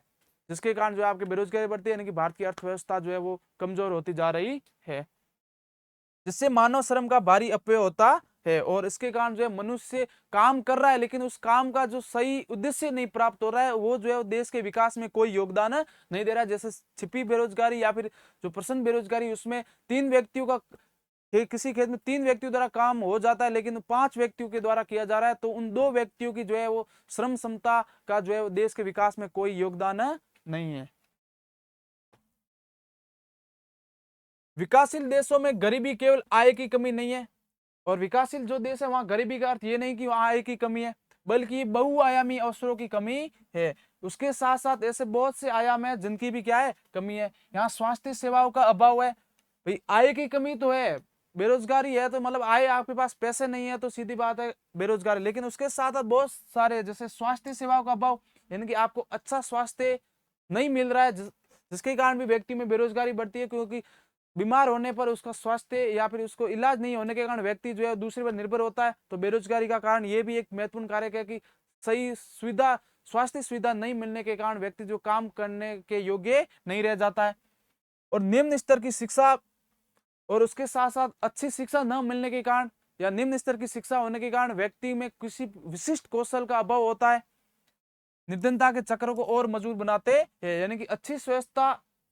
अच्छी स्वास्थ्य सेवाएं न होने और निम्न स्तर की शिक्षा होने के कारण जो है वो निर्धनता अधिक प्रखर बन रही है। लोग जीवन भर निम्न जीवन स्तर में जीने को विवश हो रहे है, यानी कि इन दोनों के अभाव के कारण, अच्छी शिक्षा और अच्छी स्वास्थ्य सेवाओं के अभाव के कारण जो है व्यक्ति मजबूर है, उनके पास ना तो किसी प्रकार कोई कौशल है, नहीं अपने शरीर की शक्ति न होने के कारण जो है वो निम्न स्तर का जीवन जीने के लिए क्या हो रहे भाई, विवश हो रहे हैं। यानी कि उनको आधारभूत जो बुनियादी आवश्यकता है जैसे भोजन है, आवास है, स्वास्थ्य सेवाएं भी उनको नहीं मिल रही है, या फिर 2 वक्त का खाना भी उनको बहुत ही मुश्किल से मिलता है। बेरोजगारी की समस्या यहाँ उद्योगों के धीमे विकास और दोषपूर्ण शिक्षा प्रणाली के कारण और विकराल हो जाती है। और बेरोजगारी की समस्या बात करें तो यहाँ पर उद्योगों का निर्माण तो बहुत ही धीमी गति से हो रहा है, जिसके कारण लोगों को रोजगार नहीं मिल रहा है। और उसके साथ साथ अच्छी शिक्षा व्यवस्था होने के कारण लोग अपने लायक या फिर अपने हित के लिए काम नहीं कर पा रहे। अनपढ़ रहने के कारण, उनको किसी विशिष्ट कौशल के न होने के कारण भी जो है आपके बेरोजगारी बढ़ती है। विशेष रूप से प्रचंड बेरोजगारी कृषि क्षेत्र की सबसे बड़ी कमजोरी है। और विशेष रूप से कृषि क्षेत्र की बात करें तो छिपी बेरोजगारी जो है सबसे बड़ी है। छिपी बेरोजगारी मतलब किसी परिवार के पूरे सदस्यों के द्वारा किसी स्थान पर काम किया जाता है, लेकिन वो काम उनका सही उत्पादन नहीं दर्शाता है। जहाँ सीमांत उत्पादकता शून्य या ऋणात्मक होती है। इन समस्याओं के कारण देश की विशाल युवा शक्ति आर्थिक रूप से उत्पादक होने के बजाय अर्थव्यवस्था पर बोझ बन जाती है। यानी कि जो देश की युवा शक्ति है उनके द्वारा उत्पादन नहीं किए जाने के कारण जो ये भारत की अर्थव्यवस्था पर बोझ है, या फिर उनके द्वारा जो काम किया जाता है या फिर उनके द्वारा जो श्रम किया जाता है उसका वास्तविक उनको उत्पादकता नहीं मिल जाती, या फिर उनको वास्तविक फल नहीं मिलता है, जिसके कारण जो है ये लोग देश की अर्थव्यवस्था पर बोझ है, जिससे सामाजिक अशांति का खतरा भी उत्पन्न होता है। यानी कि व्यक्तियों को रोजगार नहीं मिलने के कारण या फिर अच्छी लाइफ नहीं मिलने के कारण जो है उस देश में सामाजिक अशांति भी फैल जाती है, कि लोग आपस में आए दिन विद्रोह करते हैं, आपस में लड़ाई झगड़े करते हैं, जो देश का माहौल जो है खराब हो जाता है। अब आय की गहरी असमानता। विकास का लाभ समान रूप से सब तक नहीं पहुंच पाता, यानी कि किसी भी देश में विकास हो रहा है तो वो उस देश में रहने वाले सभी व्यक्तियों तक समान रूप से नहीं पहुंचता है। धनी वर्ग और निर्धन वर्ग के बीच की खाई यहाँ निरंतर चौड़ी होती जाती है। यानी कि जो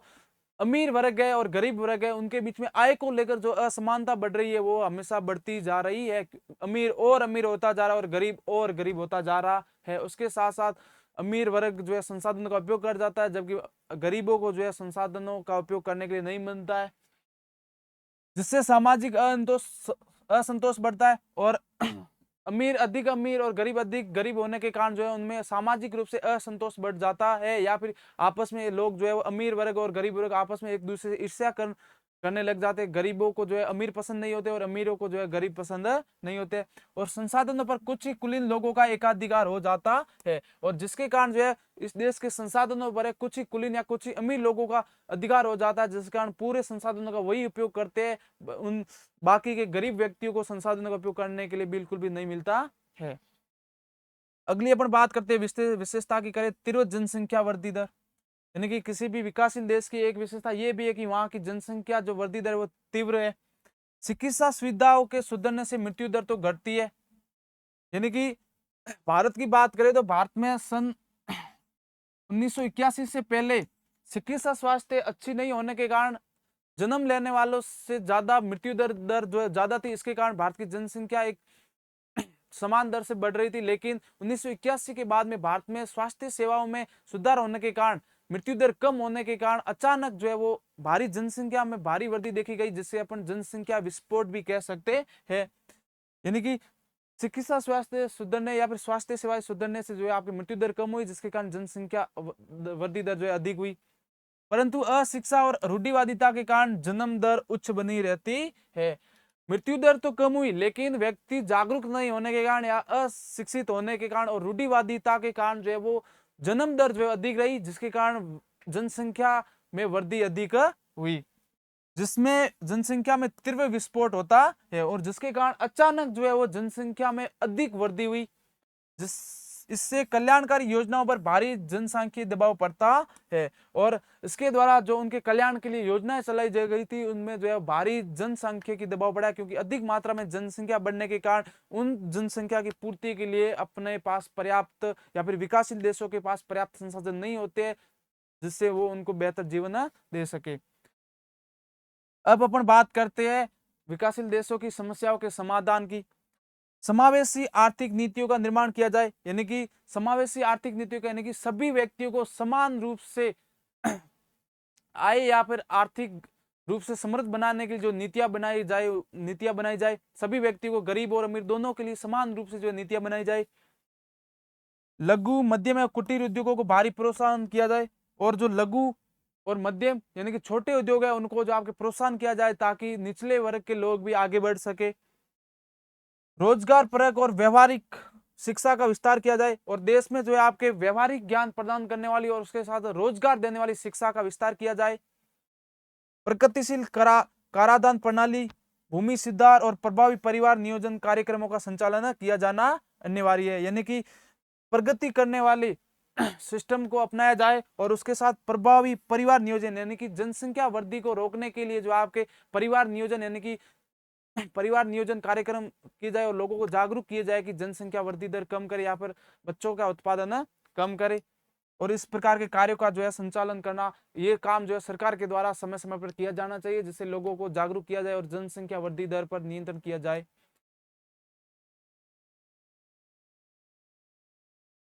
अब है नेक्स्ट प्रश्न, विकासशील देशों में कृषि विकास, औद्योगिकरण, पूंजी निर्माण एवं आधारभूत संरचना के आर्थिक विकास में योगदान का समालोचनात्मक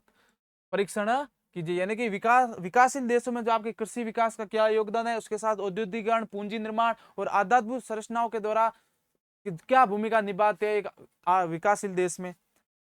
पहली बात करते हैं आप कृषि विकास का योगदान, यानी कि विकासशील देशों के विकास में कृषि का जो है क्या योगदान है। विकासशील देशों में कृषि केवल एक व्यवसाय नहीं बल्कि आजीविका की जीवन रेखा है, यानी कि विकासशील देश है वहां पर जो कृषि जो एक व्यवसाय नहीं है बल्कि व्यक्ति के जीवन जीने का तरीका है, यानी कि व्यक्ति जो है पूर्ण रूप से जो है उन कृषि के उत्पाद या फिर कृषि पर ही जो है निर्भर रहता है, यानी कृषि के आधार पर ही अपने जीवन जीता है। ये विशाल श्रम बल को प्रत्यक्ष रोजगार देती है, और जिसके कारण जो है कृषि को जो है आपके विशाल श्रम बल यानी कि जनसंख्या अधिक होने के कारण जो अधिक व्यक्ति है जो कृषि पर निर्भर है, तो ये उनको रोजगार देते हैं, क्योंकि ज्यादातर लोग जो है कृषि पर अपना जीवन यापन करते हैं। उद्योगों को कच्चा माल प्रदान करती है, और उसके साथ साथ अनेक उद्योगों को कृषि जो है आपके कच्चा माल प्रदान करती है, जैसे सूती वस्त्र उद्योग के लिए आप कपास देख लो, चीनी उद्योग या गुड़ उद्योग के लिए गन्ना देख लो, तो ऐसे बहुत सारे उद्योग है जिनको कच्चा माल जो है कृषि के द्वारा प्रदान किया जाता है। और देश को खाद्य सुरक्षा सुनिश्चित करती है, और उसके साथ साथ देश को खाद्य यानी कि खाने की वस्तु को भी जो है पूर्ति आपकी कृषि के द्वारा की जाती है, जिसके कारण कृषि के द्वारा बहुत सारे लोगों को रोजगार मिलता है। समालोचनात्मक रूप से इसमें आज भी कम उत्पादकता, यानी कि समालोचनात्मक दृष्टि से देखा है या फिर आलोचना की दृष्टि से देखे तो कृषि, ज्यादातर लोग कृषि पर निर्भर है या फिर अपना जीवन कृषि पर ही व्यतीत कर रहे हैं, लेकिन कृषि में जो है आज भी जो है उन उत्पादकता जो है बहुत ही कम है, यानी कि फसल की उपज में पैदावार, फसल की पैदावार बहुत ही कम होती है। वर्षा पर अत्यधिक निर्भरता और उसके साथ साथ विकासशील देश होने के कारण उनके पास तकनीकी या फिर साधनों की कमी होने के कारण वो उनकी जो कृषि है वो पूर्ण रूप से वर्षा पर निर्भर है, जिसके कारण एक साल में वो एक ही फसल प्राप्त कर सकते हैं। और पारंपरिक तकनीकों का ही बोलबाला है और उसके साथ साथ प्राचीन समय से आ रही तकनीकों का ही बोलबाला है, उनके पास आधुनिक मशीनों का अभाव है, जिसके कारण कृषकों की आर्थिक स्थिति अत्यंत दयनीय बनी हो और जिसके कारण कृषि करने वाले किसानों की जो स्थिति है वो बहुत ही दयनीय, क्योंकि फसल में अधिक पैदावार नहीं होने के कारण साल में एक ही फसल और उन्नत तकनीक साधनों का कमी होने के कारण वो अधिक उपज नहीं प्राप्त कर रहे, जिसके कारण उनकी जो आर्थिक स्थिति है वो बहुत ही दयनीय है। फिर अपन बात करते हैं औद्योगिकरण की भूमिका, यानी कि विकासशील देश के विकास में औद्योगिकरण की क्या भूमिका है। ये कृषि पर निर्भर श्रम बल के अतिरिक्त बोझ को खपाता है, यानी कि वे लोग जो कृषि पर निर्भर नहीं है या फिर कृषि से अपना पालन पोषण नहीं कर पा रहे, उनको जो है उनका जो श्रम यानी कि उनको रोजगार प्रदान करने का काम जो है आपके उद्योग करते हैं। विनिर्माण क्षेत्र में मूल्य संवर्धन करता है और उसके साथ साथ विनिर्माण क्षेत्र में, यानी कि विनिर्माण का मतलब होता है उद्योगों में बनने वाले उत्पादन के द्वारा और वस्तुओं का निर्माण किया जाता है, उसको अपन उत्पादन कहते हैं, यानी कि पुनः निर्माण, यानी कि किसी कच्चे माल के द्वारा एक पहले उत्पादन किया जाता है, फिर उस उत्पादन के द्वारा अन्य वस्तु का निर्माण किया जाता है या फिर उत्पादित किया जाता है, उसको अपन विनिर्माण कहते हैं। और विनिर्माण क्षेत्र में मूल्य संवर्धन, यानी कि मूल्य में जो है आपके यहाँ पर मूल्यों में वृद्धि की जाती है या फिर पैसों में वृद्धि की जाती है और आयात पर निर्भरता को कम करता है। और उसके साथ साथ जो आपके उद्योग जो है आपके किसी दूसरे देश से सामान खरीदने को कम करता है, क्योंकि उद्योगों में अपने आवश्यक की वस्तुएं बनने के कारण जो है वो अपन दूसरे देशों से सामान करना बंद कर देंगे, जिससे अपन कहेंगे कि आयात में कमी आएगी। हालांकि अनियोजित औद्योगिकरण से क्षेत्रीय असंतुलन, यानी कि अनियोजित यानी कि उद्योगों का संचालन सही तरीके से नहीं होने के कारण क्षेत्रीय असंतुलन, यानी कि क्षेत्रों में जो है संतुलन नहीं हो रहा है, यानी कि लोगों में या फिर जो है किसी विशिष्ट स्थानों पर ही जो है उद्योग स्थापित कर रहे हैं, हर जगह जो है उद्योग अपन स्थापित नहीं कर पा रहे हैं। पर्यावरणीय प्रदूषण और उसके साथ उद्योगों से निकलने वाले धुओं से जो है आपके पर्यावरण प्रदूषण हो रहा है और उनसे निकलने वाले अपशिष्ट पदार्थों से जो है पर्यावरण प्रदूषण हो रहा है। और बड़े शहरों में गंदी बस्तियों की विकट सामाजिक आर्थिक समस्या पैदा हो जाती है और ज्यादातर उद्योग बड़े शहरों के निकट स्थित होने के कारण ज्यादा लोग जो है रोजगार की तलाश में जो आपके शहरों में आते हैं और फिर उन उद्योगों में काम करने लगते हैं, जिसके कारण वो शहरों के बाहर या शहरों के पास अपनी गंदी बस्तियां यानी कि वहीं पर रहने लगते हैं, जिसके कारण वहां की जो बस्तियां होती है वो गंदी होती है, वो भी जो है आपके एक आर्थिक सामाजिक समस्या पैदा हो रही है।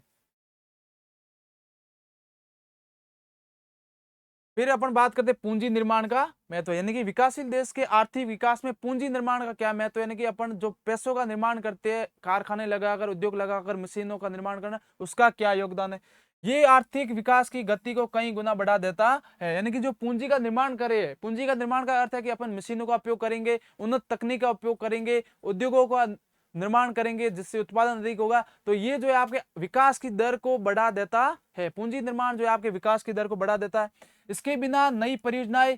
कल कारखाने और विनिर्माण गतिविधियों का संचालन पूर्णतः असंभव है, यानी कि जब तक आपके पास पैसे नहीं होंगे तो आप किसी भी देश के विकास के लिए नई नई जो परियोजना बना रहे वो नहीं बना पाएंगे, उसके साथ नए उद्योग भी नहीं स्थापित कर पाएंगे। और विनिर्माण गतिविधि यानी कि वस्तुओं का जो निर्माण हो रहा है उन गतिविधियों को भी आप नहीं कर पाओगे, तो पूंजी निर्माण के द्वारा इन गतिविधियों को जो है आपके गति मिलती है।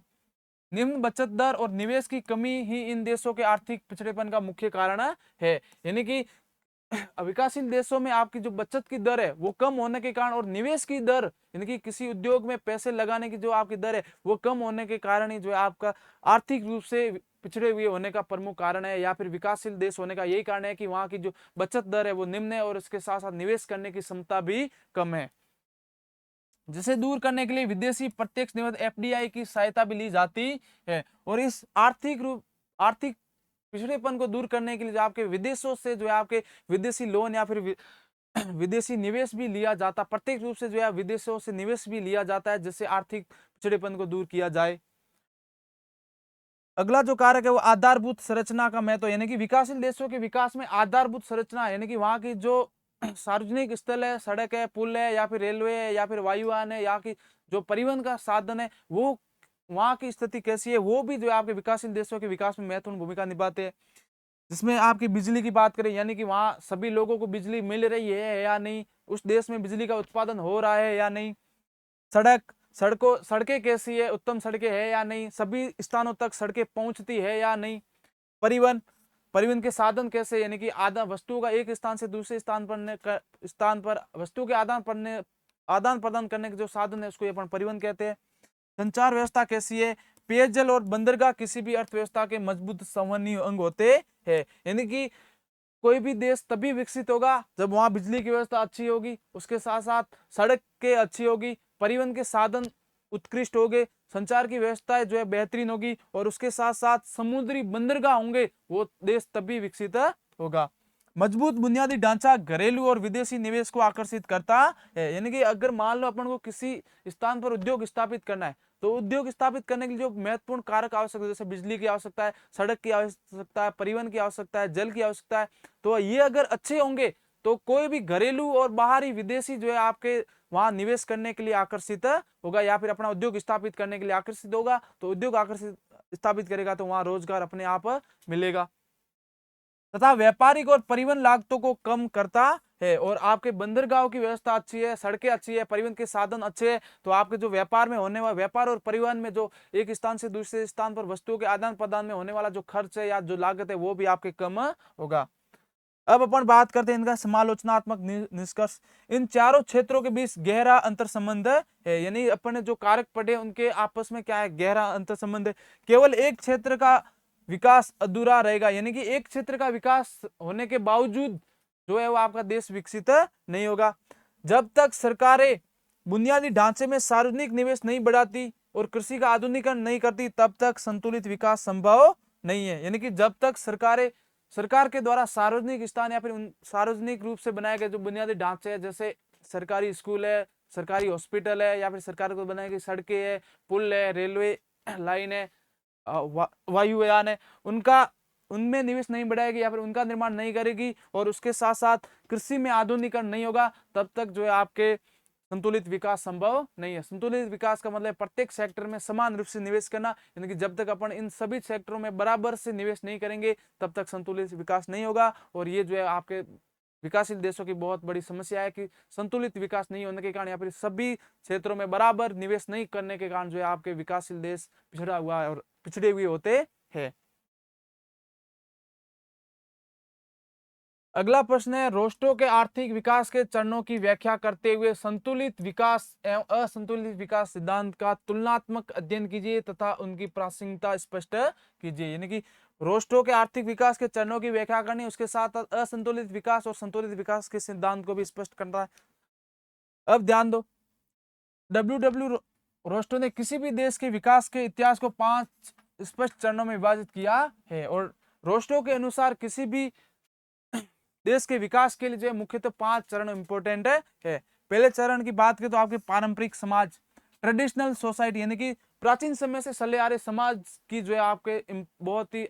महत्वपूर्ण आवश्यकता होती है किसी भी समाज के या फिर किसी भी देश के विकास के लिए। वहां का जो समाज है वो पारंपरिक तरीकों या तौर तरीकों अपनाना चाहिए, जिसमें उत्पादन तकनीक अत्यंत सीमित होती है, यानी कि पारंपरिक जो समाज है वहां उत्पादन करने की जो क्षमता होती है बहुत ही सीमित होती है। कृषि प्राथमिक साधन होता है और उनके लिए जो है आपके प्राथमिक साधन होता है वो कृषि होता है, यानी कि उनका जीवन जो है पूर्ण रूप से कृषि पर निर्भर होता है। और सामाजिक दृष्टिकोण भाग्यवादी होता है, और वो समाज के दृष्टिकोण यहाँ पे मुख्य रूप से सामाजिक व्यवस्था पर निर्भर करते हैं। दूसरा जो कारक है वो आपके आत्मस्मृति की पूर्व दशा, यानी कि आपके काम करने की जो क्षमता है उससे पूर्व दशा कौन सी है, pre conditional to take off, वैज्ञानिक दृष्टिकोण का उद्देश्य, यानी कि काम करने की जो आपको ललत या आपकी चेतना जागृत होती है उससे पहले की कौन सी दशा है, तो आपके उससे पहले किसी भी काम करने से पहले आपको उस काम से संबंधित आपके अंदर वैज्ञानिक दृष्टिकोण का उदय होना चाहिए, यानी कि कोई काम करे तो वैज्ञानिक दृष्टिकोण उदय होना चाहिए। जैसे उद्योग स्थापित करे तो उद्योग उन स्थानों पर स्थापित करनी चाहिए जहाँ उद्योग ज्यादा बाढ़ या फिर भूकंप ना आए, तो ये आपके उसका उदय होता है, तो आप वैज्ञानिक दृष्टिकोण का उदय होगा। बुनियादी ढांचे का निर्माण करना होगा, यानी कि आप उद्योग स्थापित करो, लेकिन उद्योगों के लिए अगर तो उससे पहले आपको बुनियादी ढांचे का निर्माण करना पड़ेगा। और राष्ट्रीय आय में निवेश की दर बढ़ती है, और उसके साथ साथ राष्ट्रीय आय में जो आपके निवेश की दर भी बढ़ती है। ये जो है आपके आत्मस्मूर्ति की पूर्व दशाओं के अंतर्गत आएंगे, यानी कि पहला पारंपरिक समाज, यानी कि लोग जो है वो उस समय उत्पादन की क्षमता धीमी होती, फिर उससे थोड़ा आगे बढ़कर किसी नई वस्तु का उत्पादन करना या फिर नई वस्तु को बनाना सीखते। उस समय की जो दशा है वो आत्म स्मूर्ति की पूर्व दशा में अपन रखेंगे, यानी कि किसी काम को करने की अपन के अंदर सोच आती है या फिर तरीका आता है, उसको ही अपन आत्म स्मूर्ति की पूर्व दशा में रखेंगे। फिर आप आता है आत्म स्मूर्ति की अवस्था, यानी कि किसी काम करने की जो अपन के अंदर लगन होती है उसको अपन आत्म स्मूर्ति की अवस्था कहेंगे। निवेश की दर राष्ट्रीय आय के 10% से अधिक हो जाती है, और इसके अंतर्गत जो आप निवेश करने की है वो आपके राष्ट्रीय आय के 10% से अधिक हो जाती है, यानी कि किसी भी काम को निवेश, यानी कि देश की जितनी कुल आय है उसका 10% से अधिक जो है उसके अंतर्गत जो है वो अपन निवेश करते हैं। विकास स्वचालित हो जाता है, और इतनी अधिक मात्रा में निवेश करने से जो अपने विकास जो है अपने आप चलता है, बड़े बड़े उद्योग स्थापित होते हैं जिसके कारण विकास अपने आप हो जाता है, और नए उद्योगों की स्थापना होती है। और अधिक मात्रा में निवेश करने से जो आपके पहले वाले उद्योग आपके अधिक सफल होने के कारण जो आप नए नए उद्योगों का विकास करते हैं। फिर अगला जो है आपके परिपक्वता की ओर अग्रसर, यानी कि चौथा जो चरण है वो आपके परिपक्वता की ओर अग्रसर, यानी कि उद्योग स्थापित होने के बाद आपके निवेश की दर बढ़ाने के बाद जो आप परिपक्वता की ओर अग्रसर होते हैं, यानी कि परिपक्व होने की ओर अग्रसर होते हो। आधुनिक तकनीक का सभी क्षेत्रों में विस्तार हो जाता है, और परिपक्व होने के बाद आपका उद्योग क्षेत्र परिपक्व होने के बाद जो है आपके आधुनिक जो तकनीक है या प्रौद्योगिकी है उसका आप विस्तार करते हो, और आयातित वस्तुओं के घरेलू विकास तैयार किए जाते हैं, और उसके साथ साथ आयातित होने वाली वस्तुओं का जो आप घर पे ही विकास करना स्टार्ट करते हैं। और जो पांचवा चरण है वो आपके है जन उपयोग। क्या है भाई? जन उपभोग, यानी कि इन सभी क्रियाओं के बाद जो है आपके व्यक्तियों के द्वारा जो आपके द्वारा निर्मित किया गया उत्पादन है उसका जो है किस स्तर पर उपयोग किया जाता है, वही किसके अंतर्गत आएगा? जन उपयोग के अंतर्गत। अब आपके नेक्स्ट है संतुलित विकास सिद्धांत, रेगनर नर्केस। इस सिद्धांत के अनुसार अर्थव्यवस्था के सभी क्षेत्र, कृषि, उद्योग, बुनियादी ढांचा में एक साथ निवेश किया जाना चाहिए। संतुलित विकास सिद्धांत का अर्थ यह है कि किसी भी अर्थव्यवस्था के सभी क्षेत्र, प्राथमिक क्षेत्र, द्वितीय क्षेत्र और तृतीय क्षेत्र में समान रूप से एक साथ एक ही समय में बराबर निवेश किया जाने को अपन क्या बोलेंगे? संतुलित विकास सिद्धांत, ताकि वे परस्पर एक दूसरे के लिए मांग का सृजन कर सके। और ऐसा करने से, एक साथ निवेश करने से जो आपस में एक दूसरे के लिए जो है मांग को सृजन कर सके। मांग का मतलब है अगर अपन उद्योग स्थापित करेंगे तो उद्योगों के लिए जो कच्चा माल होगा अपन को कृषि से मिलेगा, इसलिए कृषि में भी निवेश करना अनिवार्य है। उसके बाद उद्योग स्थापित करने के बाद आप सेवा के आवश्यक व्यक्ति भी आपको चाहिए, तो उस क्षेत्र में भी आपको बराबर निवेश करना पड़ेगा। माना आपने कोई आईटी या कंपनी बनाई या फिर कोई उद्योग स्थापित किया, तो सिर्फ उद्योग में अगर अपन निवेश करेंगे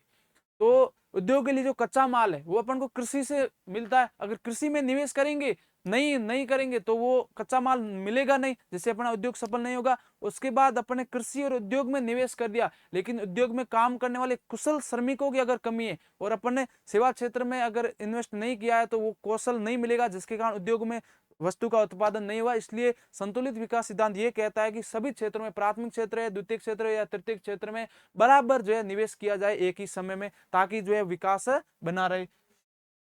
गरीबी के दुष्चक्र को तोड़ा जा सके। और एक साथ निवेश करने से, जैसे अपने प्राथमिक क्षेत्र में कृषि, द्वितीय क्षेत्र में उद्योग और तृतीय क्षेत्र में सेवा की बात करें, इन तीनों में बराबर या फिर एक समय में निवेश करने से जो आपके गरीबी, यानी कि सभी क्षेत्रों में रोजगार सृजन होंगे, जिससे गरीबी जो है आपके कम होगी या फिर गरीबी को बिल्कुल भी अपन मिटा सकते हैं।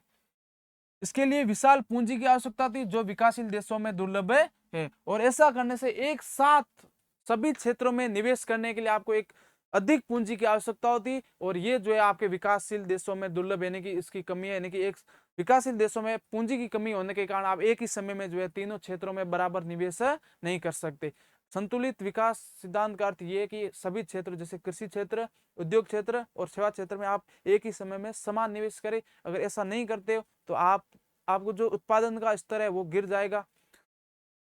फिर अपन बात करते हैं असंतुलित विकास सिद्धांत। इस सिद्धांत के अनुसार विकासशील देशों में पूंजी अत्यंत सीमित होती है, और इस सिद्धांत के अनुसार जो आपके विकासशील देशों की बात करें तो वहां की जो पूंजी होती है या फिर पैसे होते हैं वो अत्यंत सीमित होते हैं, बहुत कम मात्रा में होते हैं। इसलिए सभी क्षेत्रों में एक साथ निवेश करना पूर्णतः अव्यवहारिक है, और पैसे सीमित होने के कारण अपन सभी क्षेत्रों में वो निवेश नहीं कर सकते। इसके बजाय कुछ चुनिंदा अग्रगामी क्षेत्र जैसे भारी उद्योग या ऊर्जा बुनियादी ढांचों में भारी निवेश करके अर्थव्यवस्था में जानबूझकर असंतुलन पैदा किया जाना चाहिए। और इसके लिए इससे अपन क्या करते हैं, इसके लिए जो भारी उद्योग है या फिर ऊर्जा क्षेत्र है उसमें जो है अपन पैसों को निवेश करते हैं। जो अग्रगामी और पश्चगामी लिंकेज प्रभाव के जरिए अन्य क्षेत्रों को आगे बढ़ाने के लिए प्रेरित करते हैं। और भारी उद्योगों और ऊर्जा क्षेत्रों के में निवेश करने के कारण जो है आपके अग्रगामी और पश्चगामी लिंकेज प्रभाव के जरिए अन्य क्षेत्रों को आगे बढ़े। अग्रगामी का मतलब होता है उद्योगों के निर्माण के लिए जो पहले आवश्यक वस्तु होती है जैसे कच्चा माल, बुनियादी ढांचा, भौगोलिक स्थिति, उनको अपन अग्रगामी के अंदर रखेंगे। और पश्चगामी लिंकेज यानी कि किसी उद्योग में वस्तुओं का उत्पादन होने के बाद उन वस्तुओं को अपन बेचेंगे का बाजार, परिवहन, विदेशी व्यापार, उसको अपन जो है पश्चगामी के अंदर रखेंगे और इसके द्वारा जो आपके संतुलन बिठाया जाता है। यानी कि भारी उद्योग स्थापित कर दिया, मान लो लोहे इस्पात उद्योग स्थापित कर लिया, इसके लिए आपने उद्योग में श्रमिकों की आवश्यकता होगी और उसके साथ साथ खनन क्रिया के द्वारा आप कच्चे माल निकालेंगे लोहा, फिर उससे लोहा बनाएंगे और फिर लोहा बनने के बाद उस लोहे का अन्य उपयोग होगा, उसको अपन पश्चगामी बोलेंगे। और उससे पहले जो लोहा है इसका अपन कच्चा माल निकाल रहे उसको अपन अग्रगामी के अंतर्गत रखेंगे।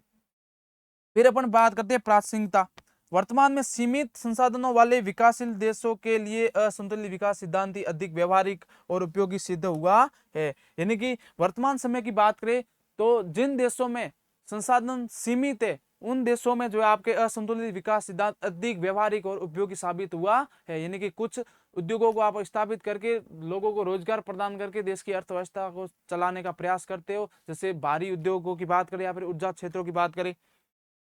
जबकि विकसित देश अब संतुलित विकास की ओर बढ़ रहे हैं, और जो विकसित देश है वो आपके संतुलित विकास की ओर बढ़ रहे हैं क्योंकि वहां पर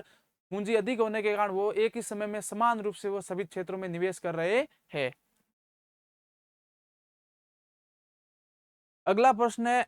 राड डोमार विकास मॉडल तथा महालनोबिस विकास मॉडल का विवेचन करते हुए उनकी मान्यताओं, उपयोगिता एवं सीमाओं का आलोचनात्मक परीक्षण कीजिए। अब बात करते हैं हराड डोमर मॉडल की मान्यता। ये मॉडल मानकर चलता है कि अर्थव्यवस्था में पूर्ण रोजगार की स्थिति होती है। हराड डोमर मॉडल के अनुसार उनका मानना ये है कि किसी भी देश की जो अर्थव्यवस्था है उसमें रोजगार की पूर्ण स्थिति होने की, सभी लोगों को समान दर से जो आपके रोजगार मिलता है, मूल्य स्तर पर पूरी तरह स्थिर रहता है, और जो मूल्य है वो जो है पूरी तरह स्थिर रहता है, यानी कि किसी भी प्रकार की गिरावट या ऊंचा नहीं देखा जाता, यानी कि हर समय जो मूल्य है वो स्थिर रहता है। बचत अनुपात और पूंजी उत्पाद अनुपात सदैव स्थिर रहते हैं, यानी कि बचत अनुपात का मतलब अपन पूंजी को बचा रहे हैं और उसके साथ साथ पूंजी उत्पादन होता है या पूंजी का निर्माण हो रहा है, वो दोनों ही जो है आपके उनका अनुपात जो है आपके स्थिर रहता है, यानी कि न तो ज्यादा पूंजी बनती है और न ही ज्यादा पूंजी को अपन खर्च करते हैं। सरकारी हस्तक्षेप का अभाव होता है, और किसी भी व्यक्ति रोजगार या किसी भी व्यक्ति जो क्रियाकलाप कर रहा है, फिर कोई भी व्यक्ति कार्य कर रहा है, उसमें किसी भी प्रकार का सरकारी हस्तक्षेप यानी कि सरकार की तरफ से किसी भी प्रकार का रोक टोक नहीं की जाती है, और विदेशी व्यापार की उपेक्षा की जाती है। और इस प्रकार हराड डोमर मॉडल में जो आपके विदेशी व्यापार की जो उपेक्षा यानी कि विदेशी व्यापार को बिल्कुल भी मान्यता नहीं दी गई है, और या फिर विदेशी व्यापार को स्थान नहीं दिया गया है। अब अपन बात करते हैं इस मॉडल की उपयोगिता की। उपयोगिता की बात करें तो यह मॉडल दर्शाता है कि विकास की दर सीधे तौर पर देश की बचत दर पर निर्भर करती है, और यह मॉडल ये दर्शाता है कि जो देश जितनी ज्यादा बचत करेगा वो देश उतना ही ज्यादा विकसित होगा, यानी कि जिस देश के द्वारा जितनी बचत अधिक होगी वो देश उतना ही ज्यादा विकसित होगा। विकासशील देशों के लिए ये पूंजी संचय के असाधारण महत्व को समझाने में अत्यधिक उपयोगी सिद्ध हुआ है। और विकासशील देशों की बात करें तो विकासशील देशों के लिए पूंजी संचय यानी कि पूंजी को संग्रहित करने के मामले में जो है अधिक उपयोगी हुआ है, यानी कि यह सिद्धांत इसी बात पर जोर देता है कि जितनी ज्यादा आप बचत करोगे आपका देश उतना ही विकसित होगा। तो विकासशील देशों में यही कह रहा है कि आप पूंजी का संचय या पूंजी को संग्रहित करें, जिससे जो है आपका देश आगे बढ़ेगा। अब इसकी सीमाओं की बात करें तो इसकी प्रमुख सीमा ये श्रम और पूंजी के बीच प्रतिस्थापन की अनदेखी करता है, और इसकी प्रमुख सीमा यही है कि ये श्रम और पूंजी के बीच में प्रतिस्थापन की क्या करता है भाई, अनदेखी करता है। यानी कि इनके स्थान की कोई सही व्याख्या नहीं करता है कि पूंजी और श्रम आपस में एक दूसरे से प्रतिस्थापित हो रहे हैं यानी कि तथा वास्तविक बाजार के उतार चढ़ाव, तकनीकी परिवर्तन और सरकारी नीतियों के प्रभाव को समझने में पूर्णतः विफल रहा है। और उसके साथ साथ पूंजी ये सिद्धांत जो है आपके मूल्य के स्थिर रहने पर जोर देता है, जिसके कारण बाजार में होने वाले उतार चढ़ाव पर भी ये अध्ययन नहीं कर पा रहा है। उसके साथ सरकार के जो नीतियां चलाई जाती है उसके भी प्रभाव को भी ये सही व्याख्या नहीं करता है। और उसके साथ साथ जो तकनीकी में परिवर्तन होते हैं उसकी भी सही व्याख्या नहीं करता है। अब महालनोबिस मॉडल, 4 क्षेत्रीय मॉडल। प्रोफेसर पीसी महालनोबिस द्वारा तैयार ये मॉडल भारत की द्वितीय पंचवर्षीय योजना 1956 से 51 का मुख्य वैचारिक आधार था। ये भारी और पूंजीगत उद्योग जिसमें लोहा इस्पात भारी मशीनरी के विकास पर सबसे अधिक बल देता है। भारत में जो है आपके अर्थशास्त्री जनक जो है वो माना जाता है महालनोबिस को। उन्होंने जो आपके भारत की द्वितीय पंचवर्षीय योजना के दौरान एक मॉडल दिया था। उस मॉडल में उन्होंने कहा कि भारत जो आपके विकासशील देश के अंतर्गत आने के कारण इस अपने यहाँ पर जो है भारी और पूंजीगत उद्योगों को स्थापित किया जाए, जिससे देश का विकास अधिक होगा। और भारी व पूंजीगत उद्योग का मतलब है वे उद्योग जिनका उत्पादन भारी वस्तुओं के द्वारा होता है, यानी कि भारी वस्तुएं उत्पादित होती है, जैसे आप लोहा इस्पात और भारी मशीनरी पर ज्यादा जोर दिया गया। मान्यताएं और उपयोगिता, यानी कि इस मॉडल की क्या उपयोगिता थी। ये मानकर चलता है कि दीर्घकालिक आत्मनिर्भरता और तीव्र विकास के लिए मशीनों को बनाने वाली मशीनों का उत्पादन देश के भीतर होना अनिवार्य है। और ये सिद्धांत जो है या फिर ये मॉडल इस बात को मानकर चलता है कि दीर्घकालिक यानी कि लंबे समय के लिए आत्मनिर्भरता यानी कि खुद पर निर्भर बनाने वाली जो या फिर तीव्र विकास करने वाली मशीनें हैं उनका उत्पादन जो है वो देश के भीतर ही होना चाहिए। यानी कि ये मॉडल इस बात पर जोर देता है कि अधिक विकास करने वाले और जो आपके दीर्घ लंबे समय के लिए अपने देश को आत्मनिर्भर बनाने वाली जो मशीनें हैं उनका उत्पादन अपने देश के अंदर ही होना चाहिए। इसने भारत में मजबूत औद्योगिक आकार और स्टील, बिजली व कोयला जैसे बुनियादी उद्योगों को ठोस आधार से रखने में सर्वाधिक मदद की। और इस मॉडल के कारण भारत में जो आपके उद्योग स्थापित करने में जो आपके एक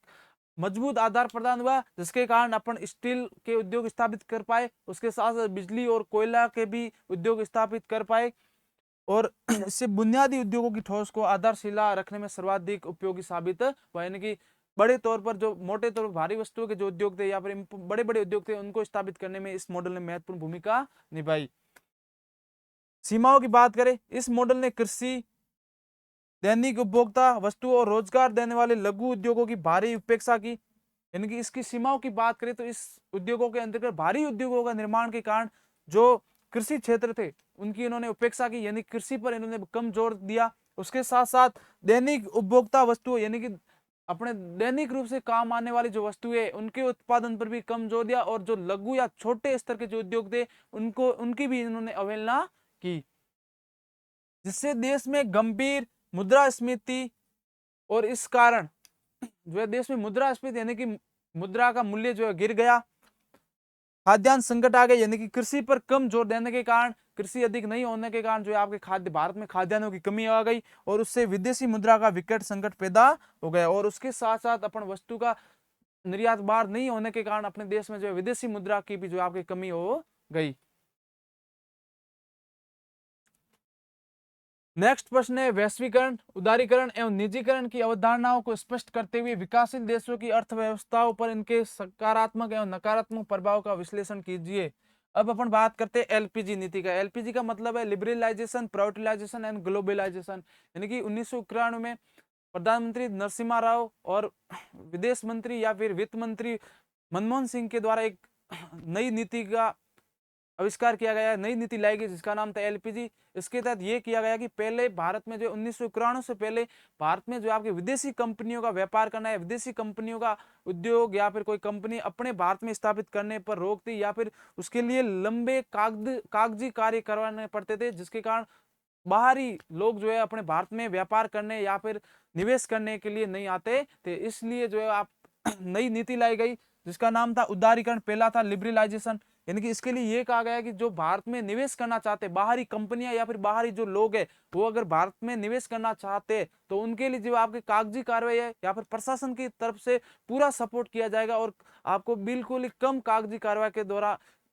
की जाएगी, जिसके तहत आप अधिक मात्रा में उद्योग स्थापित करें या फिर निवेश ले। सरकारी नियंत्रणों, लाइसेंस राज, कोटा और जटिल लाल फीताशाही को कम करके अर्थव्यवस्था को स्वतंत्र बाजार की शक्तियों के लिए खोलना उदारीकरण कहलाता है। यानी कि कोई व्यक्ति जो अपने भारत में निवेश करना चाहता है तो उसके लिए सरकारी नियंत्रण, यानी कि सबसे पहले सरकार से जो नियंत्रण या सरकार से जो आपको परमिशन लेनी है उसमें थोड़ी ढील दी गई। उसके साथ साथ लाइसेंस, जो आपको लाइसेंस दिया जाता है उसमें भी ढील दी गई। और जटिल लाल फीताशाही, लाल फीताशाही का मतलब है कानूनी कार्रवाई के दौरान जो कागजों का आदान प्रदान होता है उसको अपन लाल फीताशाही कहते हैं, उसको कम करके अर्थव्यवस्था को स्वतंत्र बाजार की शक्तियों के लिए, यानी कि अपनी जो देश की अर्थव्यवस्था या अपने अपने देश में निवेश के जो सेक्टर है उसको जो है विदेशी बाजारों के लिए खोल दिया गया, ताकि विदेश के लोग जो है अपने भारत में निवेश कर सके। और इससे पहले ये था कि भारत में बहुत सारी कागजी कार्रवाई होने के कारण जो है विदेशी लोग यहाँ पर निवेश करना पसंद नहीं करते थे। इससे निजी उद्यमों को कार्य करने की स्वतंत्रता मिली, और इसके कारण जो निजी उद्यम थे या फिर निजी जो उद्योग थे उनको जो है स्वतंत्रता मिली, क्योंकि उनको कम ही समय में जो सरकार के द्वारा लाइसेंस मिल जाता था या सरकार की परमिशन मिल जाती थी। अगली जो है आपकी निजीकरण, प्राइवेटाइजेशन। सार्वजनिक क्षेत्र के उपक्रमों के स्वामित्व और प्रबंधन को निजी क्षेत्र के हाथों में सौंपना अथवा विनिवेश की प्रक्रिया निजीकरण कहलाती है। यानी कि सार्वजनिक क्षेत्र यानी कि वे क्षेत्र जो सरकार के अधिकार में थे और उनका प्रबंधन जो है वो आपके एक निजी व्यक्ति के हाथ में दिया गया, जिसके कारण वो उनका क्या हुआ भाई,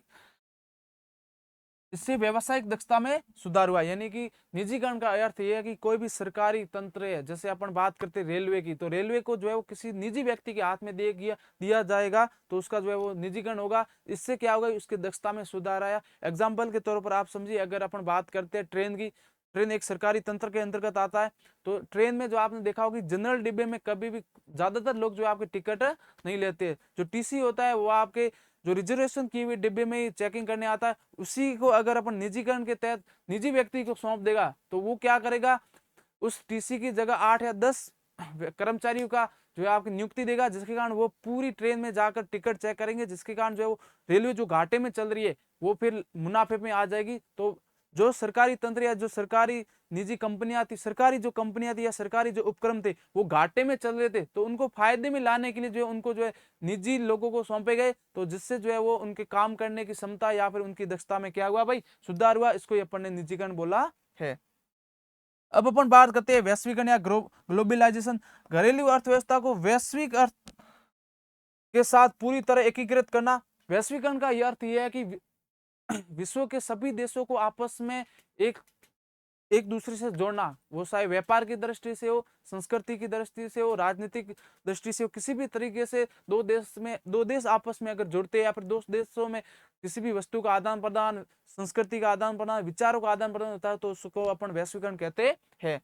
जिसके तहत अपन किसी भी वैश्विक अर्थव्यवस्था के अंदर अपने देश को जोड़ते हैं, जिसके तहत वस्तुओं, पहली बात तो घरेलू अर्थव्यवस्था यानी कि अपने देश की अर्थव्यवस्था को वैश्विक यानी कि दूसरे देश, विश्व के दूसरे देशों के साथ जोड़ते हैं, जिसके अंतर्गत अपन वस्तु का आदान प्रदान करते हैं,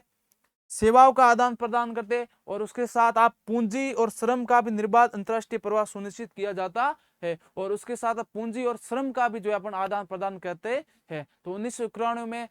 नरसिम्हा राव द्वारा जो है एक नीति लाई गई थी, जिसको एलपीजी नाम दिया गया,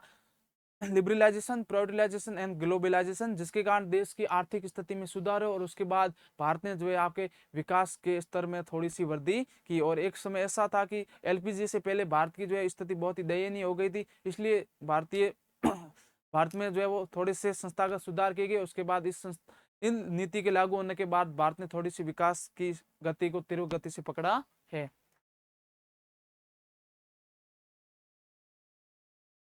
अब एलपीजी के सकारात्मक एवं नकारात्मक प्रभाव की बात करते हैं। सकारात्मक प्रभाव, पहले अपन कहते हैं पॉजिटिव कौन कौन से इफेक्ट पड़े, सकारात्मक प्रभाव कौन कौन से पड़े। पहला जो है आपके विदेशी पूंजी और आधुनिक वैश्विक तकनीकों के प्रभाव में भारी वृद्धि हुई। पहले अगर प्रभाव की बात करें तो आपके वैश्वीकरण के कारण जो है आपके वस्तु के आदान प्रदान या फिर व्यापार, एक दूसरे देश में आपस में व्यापार करने के कारण जो है आपके भारत में विदेशी मुद्रा की अधिकता हुई है या फिर विदेशी मुद्रा का संचालन हुआ। उसके साथ वैश्विक तकनीकों के प्रभाव में भारी वृद्धि, और उसके साथ साथ दूसरे देश की तकनीक या फिर विश्व के सभी देशों की तकनीकों का भी जो है वो भारत में आगमन हुआ है। विनिर्माण क्षेत्र अत्यधिक प्रतिस्पर्धी बना, और विनिर्माण यानी कि वस्तु का जो निर्माण हो रहा था वो क्या बना भाई, प्रतिस्पर्धी बना, क्योंकि अपन जो अपने यहाँ उत्पादित होने वाली वस्तुओं को जो है अपन बाहर भेजने लगे, जिसके कारण अपन वस्तुओं को गुणवत्ता युक्त या फिर अच्छी क्वालिटी की वस्तु का निर्माण करने लगे, और निर्यात को भी बढ़ावा मिला, और सभी देशों के दरवाजे खुलने के कारण अपने यहाँ से बनने वाली वस्तुओं को अपन बाहर बेचने लगे, जिसके कारण अपन कह सकते हैं कि निर्यात भी बढ़ा। उपभोक्ता को कम कीमत पर गुणवत्तापूर्ण और विविध वस्तुएं उपलब्ध होने लगी, और उसके साथ साथ जो उपभोक्ता यानी कि वस्तु का उपयोग करने वाले लोग हैं उनको कम कीमत में जो आपके अच्छी क्वालिटी की वस्तु या गुणवत्तापूर्ण जो है वस्तु मिलने लगी, क्योंकि जो है विदेशों के सभी देशों से बनने वाली वस्तुएं अपने देश में आने लगी, जिसके कारण जो अच्छी क्वालिटी की वस्तुएं थी वो अपन को मिलने लगी। देश में सेवा क्षेत्र आईटी, बैंकिंग, टेलीकॉम का तेजी से विस्तार हुआ, और उसके साथ साथ विदेश वैश्वीकरण के कारण जो है आपके सेवा क्षेत्र जैसे आईटी है, बैंकिंग है और टेलीकॉम का अधिक विस्तार हुआ, जिससे नए शहरी रोजगार के अवसरों का सृजन हुआ, और नए क्षेत्र विकसित होने के कारण जैसे आईटी है, टेलीकॉम है और बैंकिंग व्यवस्था, नए क्षेत्रों का उत्पत्ति होने के कारण जो है आपके अधिक शहरों में जो है आपके अधिक रोजगारों का सृजन हुआ। फिर अपन बात करते हैं नकारात्मक प्रभाव, यानी कि इस एलपीजी नीति का नकारात्मक या फिर नेगेटिव इफेक्ट क्या थे। कृषि क्षेत्र की भारी उपेक्षा हुई, और इस एलपीजी के तहत उद्योगों का निर्माण सरल होने लगा। सेवा क्षेत्र में अधिक रोजगार सृजन होने के कारण जो आपकी कृषि क्षेत्र है उसकी उपेक्षा यानी कि कृषि क्षेत्र पर बिल्कुल ही कम ध्यान दिया गया, यानी कि कृषि क्षेत्र धीरे धीरे कम होता गया। इसमें कृषकों की ऋणग्रस्तता और संकट बढ़े, और कृषि क्षेत्र कम होने के कारण कृषि करने वाले किसानों पर ऋण या फिर ब्याज की मात्रा बढ़ी, और उसके साथ साथ उनकी जो है आर्थिक स्थिति भी बिगड़ गई। बहुराष्ट्रीय कंपनियों के आने से छोटे, लघु और कुटीर उद्योग बंद होने की कगार पर आ गए, और विदेशी कंपनियों के यानी कि लिबरलाइजेशन के कारण जो है आपके विदेशी कंपनियों का अधिक मात्रा में भारत में निवेश होने के कारण जो भारत के जो स्थानीय छोटे व लघु या कुटीर उद्योग थे वो अभी बंद होने की कगार पर आ गए हैं, क्योंकि वो मूल्य प्रतिस्पर्धा में टिक नहीं सके। क्यों? क्योंकि वो उन बहुराष्ट्रीय कंपनी में उत्पादित होने वाली वस्तुओं की क्वालिटी भी अच्छी होती थी, उसके साथ उनके दाम भी कम होते थे, जिसके कारण जो छोटे या लघु उद्योग में होने वाले उत्पादन की कीमतें उनसे ज्यादा थी, इसके कारण लोग जो है सस्ती वस्तु को खरीदते थे, जिसके कारण जो है वो छोटे व लघु या कुटीर उद्योग जो है बंद होने की कगार पर आ गए। अमीर और गरीब के बीच आय की खाई अत्यधिक चौड़ी हुई है, और इसके साथ साथ अमीर और गरीब के बीच में जो आय को लेकर खाई है या फिर आय को लेकर जो असमानता है उसमें भी जो है आपकी वृद्धि हुई है। अमीर हुआ है और गरीब हुआ है। रोजगार सहित समृद्धि की नई चुनौती पैदा हुई है, और रोजगार के अतिरिक्त जो काम की जा रही है उसमें भी जो है आपके अधिक जो है वो चुनौती पैदा हुई है। अगला जो प्रश्न है वो आपके विश्व व्यापार संगठन डब्ल्यूटीओ, अंतरराष्ट्रीय मुद्रा कोष आईएमएफ तथा विश्व बैंक की भूमिका का विकासशील देशों के आर्थिक विकास के संदर्भ में समालोचनात्मक मूल्यांकन कीजिए। अपन बात करते हैं विश्व व्यापार संगठन डब्ल्यूटीओ। इसका मुख्य उद्देश्य वैश्विक स्तर पर बिना भेदभाव के मुक्त और निष्पक्ष व्यापार को बढ़ावा देना तथा देशों के बीच व्यापारिक विवादों को हल करना है। अगर अपन बात करें डब्ल्यूटीओ की जो स्थापना है आपके 1 जनवरी 1995 में की गई। इससे पहले जो है आपके यहाँ पर डब्ल्यूटीओ के स्थान पर G8TT काम करता था, जिसका नाम था general agreement of trade and trade, और इसकी स्थापना जो आपके 1945 में हुई। फिर 1 जनवरी 1995 को जो इसको खत्म करके मारा के समझौते के तहत जो है आपके G8TT को खत्म करके उसकी जगह डब्ल्यूटीओ का निर्माण किया गया, वर्ल्ड ट्रेड ऑर्गेनाइजेशन, जिसका मुख्य उद्देश्य होता है वैश्विक स्तर पर बिना भेदभाव के मुक्त और निष्पक्ष व्यापार को बढ़ावा देना। यानी कि इसका जो प्रमुख उद्देश्य है आपके वैश्विक स्तर पर यानी कि विश्व के सभी देशों के साथ मिलकर बिना भेदभाव किए हुए और निष्पक्ष रूप से व्यापार को बढ़ावा देना। उसके साथ साथ देशों के बीच व्यापारिक विवादों को यानी कि किसी भी देश के बीच में अगर व्यापार को लेकर कोई विवाद है तो उस विवाद को निपटाना या उस विवाद का सुलटारा करना जो है वो डब्ल्यूटीओ का मुख्य उद्देश्य है। समालोचनात्मक मूल्यांकन की बात करें तो व्यवहारिक रूप से विकसित देशों ने बौद्धिक संपदा अधिकार और पेटेंट कानूनों के कड़े नियमों के जरिए विकासशील देशों की तकनीकी हितों को नुकसान पहुंचाया है। और व्यवहारिक रूप से देखें तो आपको जो विकसित देश है उन्होंने बौद्धिक संपदा अधिकार का मतलब है किसी व्यक्ति की दिमाग के द्वारा जो नए नए आविष्कार किए जाते हैं और उन आविष्कारों के द्वारा उनको पेटेंट दिए जाते हैं, उनके कारण जो है उन्होंने विकासशील देशों की तकनीकी को नुकसान पहुंचाया है। किसी के वैज्ञानिक द्वारा किसी नई वस्तु का उत्पादन किया जाता है तो वो कहलाता है आपके बौद्धिक संपदा अधिकार। तो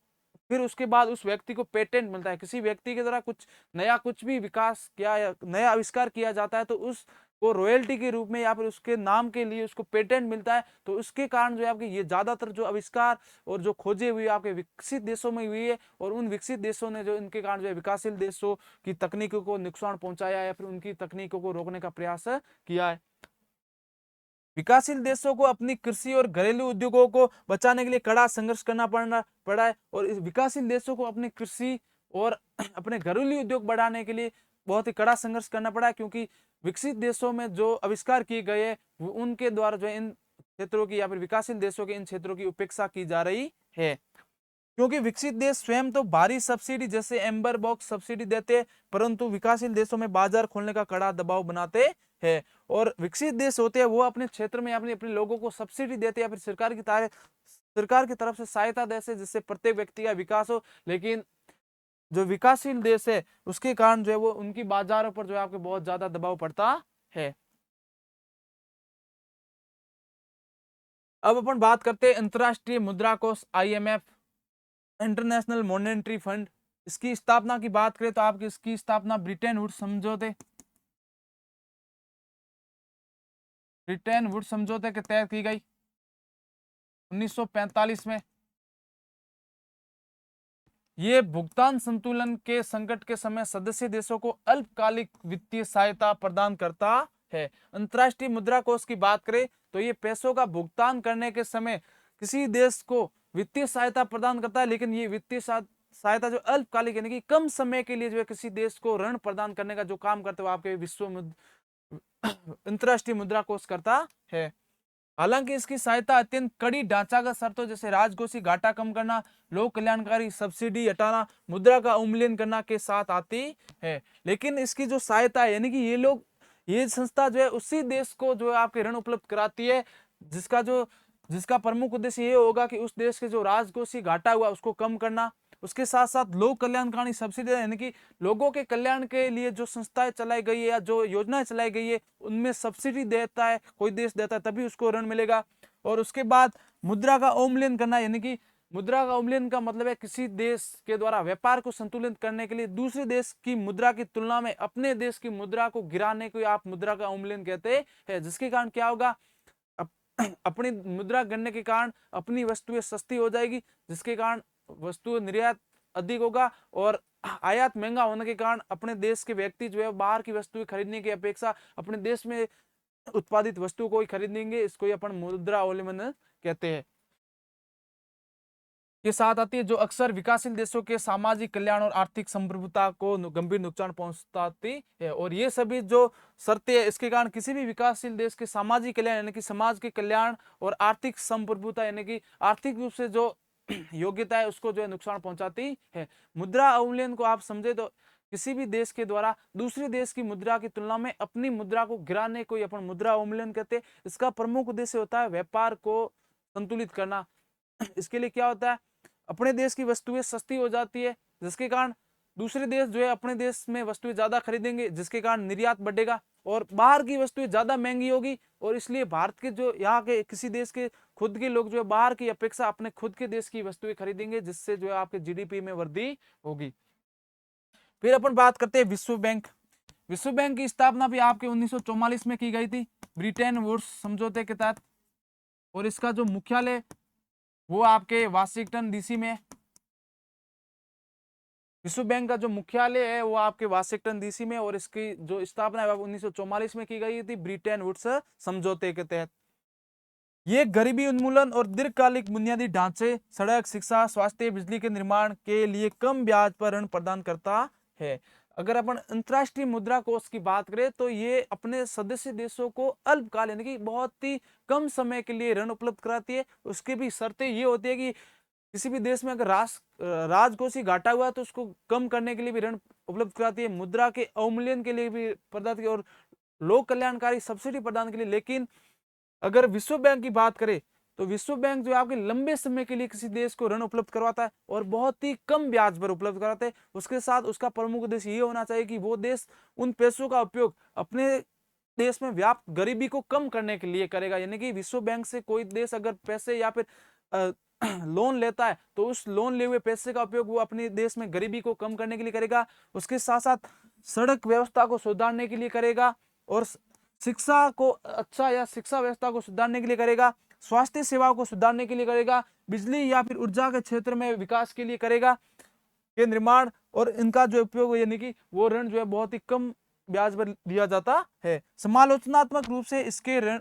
की शर्तें अक्सर विकासशील देशों की घरेलू प्राथमिकताओं के साथ मेल नहीं खाती और कभी कभी उन्हें विदेशी कर्ज के जाल में धकेल देती है। यानी कि जो इनकी विकासशील देश जो है भले ही अल्पकालिक ऋण दिए जाते हैं लेकिन वो कभी भी उन पैसों को चुका नहीं पाते या फिर उन पैसों को वापस विश्व बैंक को नहीं दे पाते, जिसके कारण कभी कभी ऐसा होता है कि दूसरे देशों से उधार लेकर या दूसरे देशों से पैसे लेकर विश्व बैंक का लोन चुकाना पड़ता है, जिसके कारण ये जो है आपके विदेशी कर्ज के जाल में फंसते जाते हैं। अगला प्रश्न है, नेक्स्ट है, आर्थिक आयोजना का अर्थ, उद्देश्य एवं आवश्यकता को स्पष्ट करते हुए भारत में योजना आयोग से नीति आयोग तक के विकास तथा उनकी भूमिगत का विवेचन कीजिए। अब अपन बात करते हैं आर्थिक आयोजना क्या है या फिर इकोनॉमिक प्लानिंग क्या है। आर्थिक आयोजना देश के सीमित संसाधनों का विवेकपूर्ण, वैज्ञानिक और पूर्व निर्धारित सामाजिक आर्थिक प्राथमिकताओं के अनुसार देश के कल्याण के लिए राज्य द्वारा उपयोग करना ही नियोजन कहलाता है। आर्थिक नियोजन का अर्थ यह है कि किसी भी देश में उपस्थित जो संसाधन है उनका उपयोग जो है आप विवेकपूर्ण रूप से जो है करेंगे तो उसको ही अपन आर्थिक आयोजना करेंगे, जिसके अंतर्गत आप देखोगे देश की जो सीमित संसाधन है, ऐसे संसाधन जो खत्म होने वाले या उनकी जो मात्रा बहुत कम है, उनका विवेकपूर्ण यानी कि सही तरीके से उपयोग हो, उसके साथ साथ वैज्ञानिक तरीके से भी उनका उपयोग हो और पूर्व निर्धारित सामाजिक आर्थिक यानी कि पहले से निर्धारित समाज के आर्थिक वृद्धि के लिए हो, आर्थिक प्राथमिकताओं के अनुसार देश के कल्याण के लिए और उसके साथ साथ देश के कल्याण या देशवासियों के कल्याण के लिए जो राज्य के द्वारा इसका उपयोग किया जाता है उसको ही अपन आर्थिक नियोजना कहते हैं। और इसके उद्देश्य वो आवश्यकता की बात करें तो इसका मुख्य उद्देश्य तीव्र आर्थिक विकास दर प्राप्त करना। और जो आर्थिक नियोजना का मुख्य उद्देश्य यही है कि आप तेज गति से यानी कि अधिक गति से जो आप आर्थिक विकास की दर को प्राप्त करें, यानी कि आर्थिक गतिविधियों को अधिक विकसित किया जाए, गरीबी और बेरोजगारी का उन्मूलन किया जाए और उसके साथ साथ बेरोजगारी को भी कम किया जाए या फिर बेरोजगारी को भी मिटाया जाए और गरीबी को भी मिटाया जाए, आत्मनिर्भरता की प्राप्ति हो और उसके साथ साथ अपन जो है वो आत्मनिर्भर बने, अपने संसाधनों पर आत्मनिर्भर बने, जिससे दूसरे देश पर अपनी निर्भरता खत्म हो जाए, आय की क्षेत्रीय और सामाजिक असमानता को कम करना और उसके साथ साथ किसी क्षेत्र और समाज में लेकर जो आय में असमानता यानी कि पैसों को लेकर जो बंटवारा है उसको भी कम किया जाए, तथा आधुनिक उद्योगों की नींव रखना और उसके साथ साथ जो आधुनिक उद्योग है उनकी भी जो है अपन स्थापना करें या फिर नींव रखे। आधुनिक उद्योग का मतलब वे उद्योग जो वर्तमान समय में बहुत ज्यादा काम आ रहे, जैसे पेट्रोलियम, रसायन या फिर रिफाइनरी है या फिर इलेक्ट्रॉनिक जो ऊर्जा क्षेत्र है वो सभी। बाजार की विफलता को रोकने और संसाधनों के न्याय संगत आवंटन के लिए नियोजित विकास की आवश्यकता होती है। और उसके साथ साथ बाजार की विफलता को रोकने यानी कि बाजार विफल हो रहे यानी कि बाजार में उत्पादन अधिक मिल रहा है या फिर कम मिल रहा है, इसकी विफलता को रोके और उसके साथ साथ संसाधनों का न्याय संगत यानी कि उपलब्ध संसाधनों का जो है वो बंटवारा न्याय संगति न्याय के अनुसार जो है सभी लोगों में समान रूप से किया जाए। वो चलो अब चलते हैं नेक्स्ट प्रश्न पर। अगला योजना आयोग बनाम नीति आयोग। योजना आयोग 1950 से लेकर 2014 तक ये केंद्रीकृत संस्था थी जो ऊपर से नीचे दृष्टिकोण पर कार्य करती थी। योजना आयोग की बात करें तो योजना आयोग की स्थापना 1950 में की गई थी,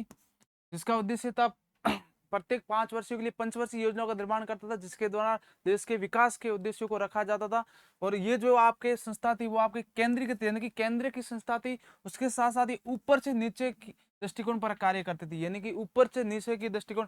ये पंचवर्षीय योजनाओं का निर्माण करती थी और राज्यों को वित्तीय संसाधनों का आवंटन करती थी। यानी कि योजना आयोग द्वारा मुख्य रूप से पंचवर्षीय योजनाओं का निर्माण किया जाता था, उसके साथ साथ वित्तीय संसाधनों का आवंटन जो है वो राज्यों को करती थी। ऊपर से नीचे का यही है कि जो देश की सारी शक्ति जो आपके केंद्र के पास होगी, यानी कि जितने भी संसाधन है उन सब के नियंत्रण का जो अधिकार होगा आपके नियंत्रण केंद्र के पास होगा, और केंद्र फिर अपनी आवश्यकता अनुसार या अपने इच्छा अनुसार सभी राज्यों में जो संसाधनों का बंटवारा या आवंटन करेगा। यानी कि वित्तीय संसाधनों का जो आवंटन वो केंद्र सरकार जो राज्यों को करती थी।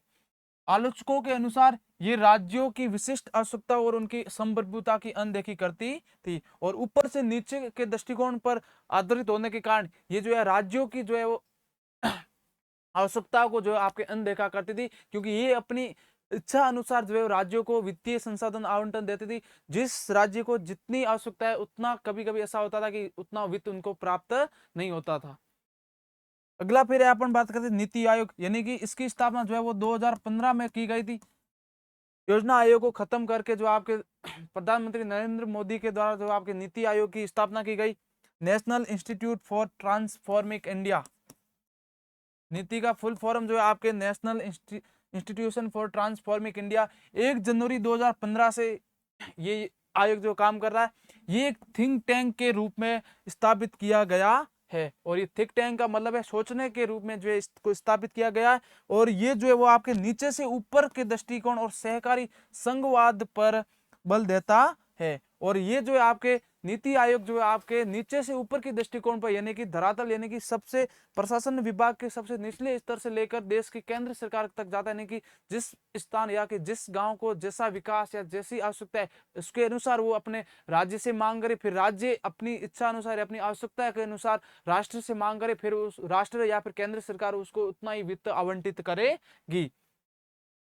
ये राज्यों की सक्रिय भागीदारी सुनिश्चित करता है, और ये नीति आयोग इसके साथ ये भी कहता है कि आप इसमें प्रत्येक राज्य जो आपके सक्रिय रूप से भागीदारी होगा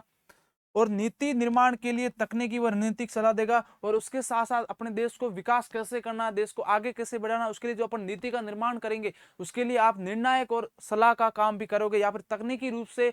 भी आप सपोर्ट करोगे, और उसके साथ साथ सलाह के द्वारा भी आप सपोर्ट करोगे कि अपने देश को विकास या अपने देश को विकसित करने के लिए, अपने देश में व्यवस्था सुधारने के लिए ये कदम उठाने चाहिए।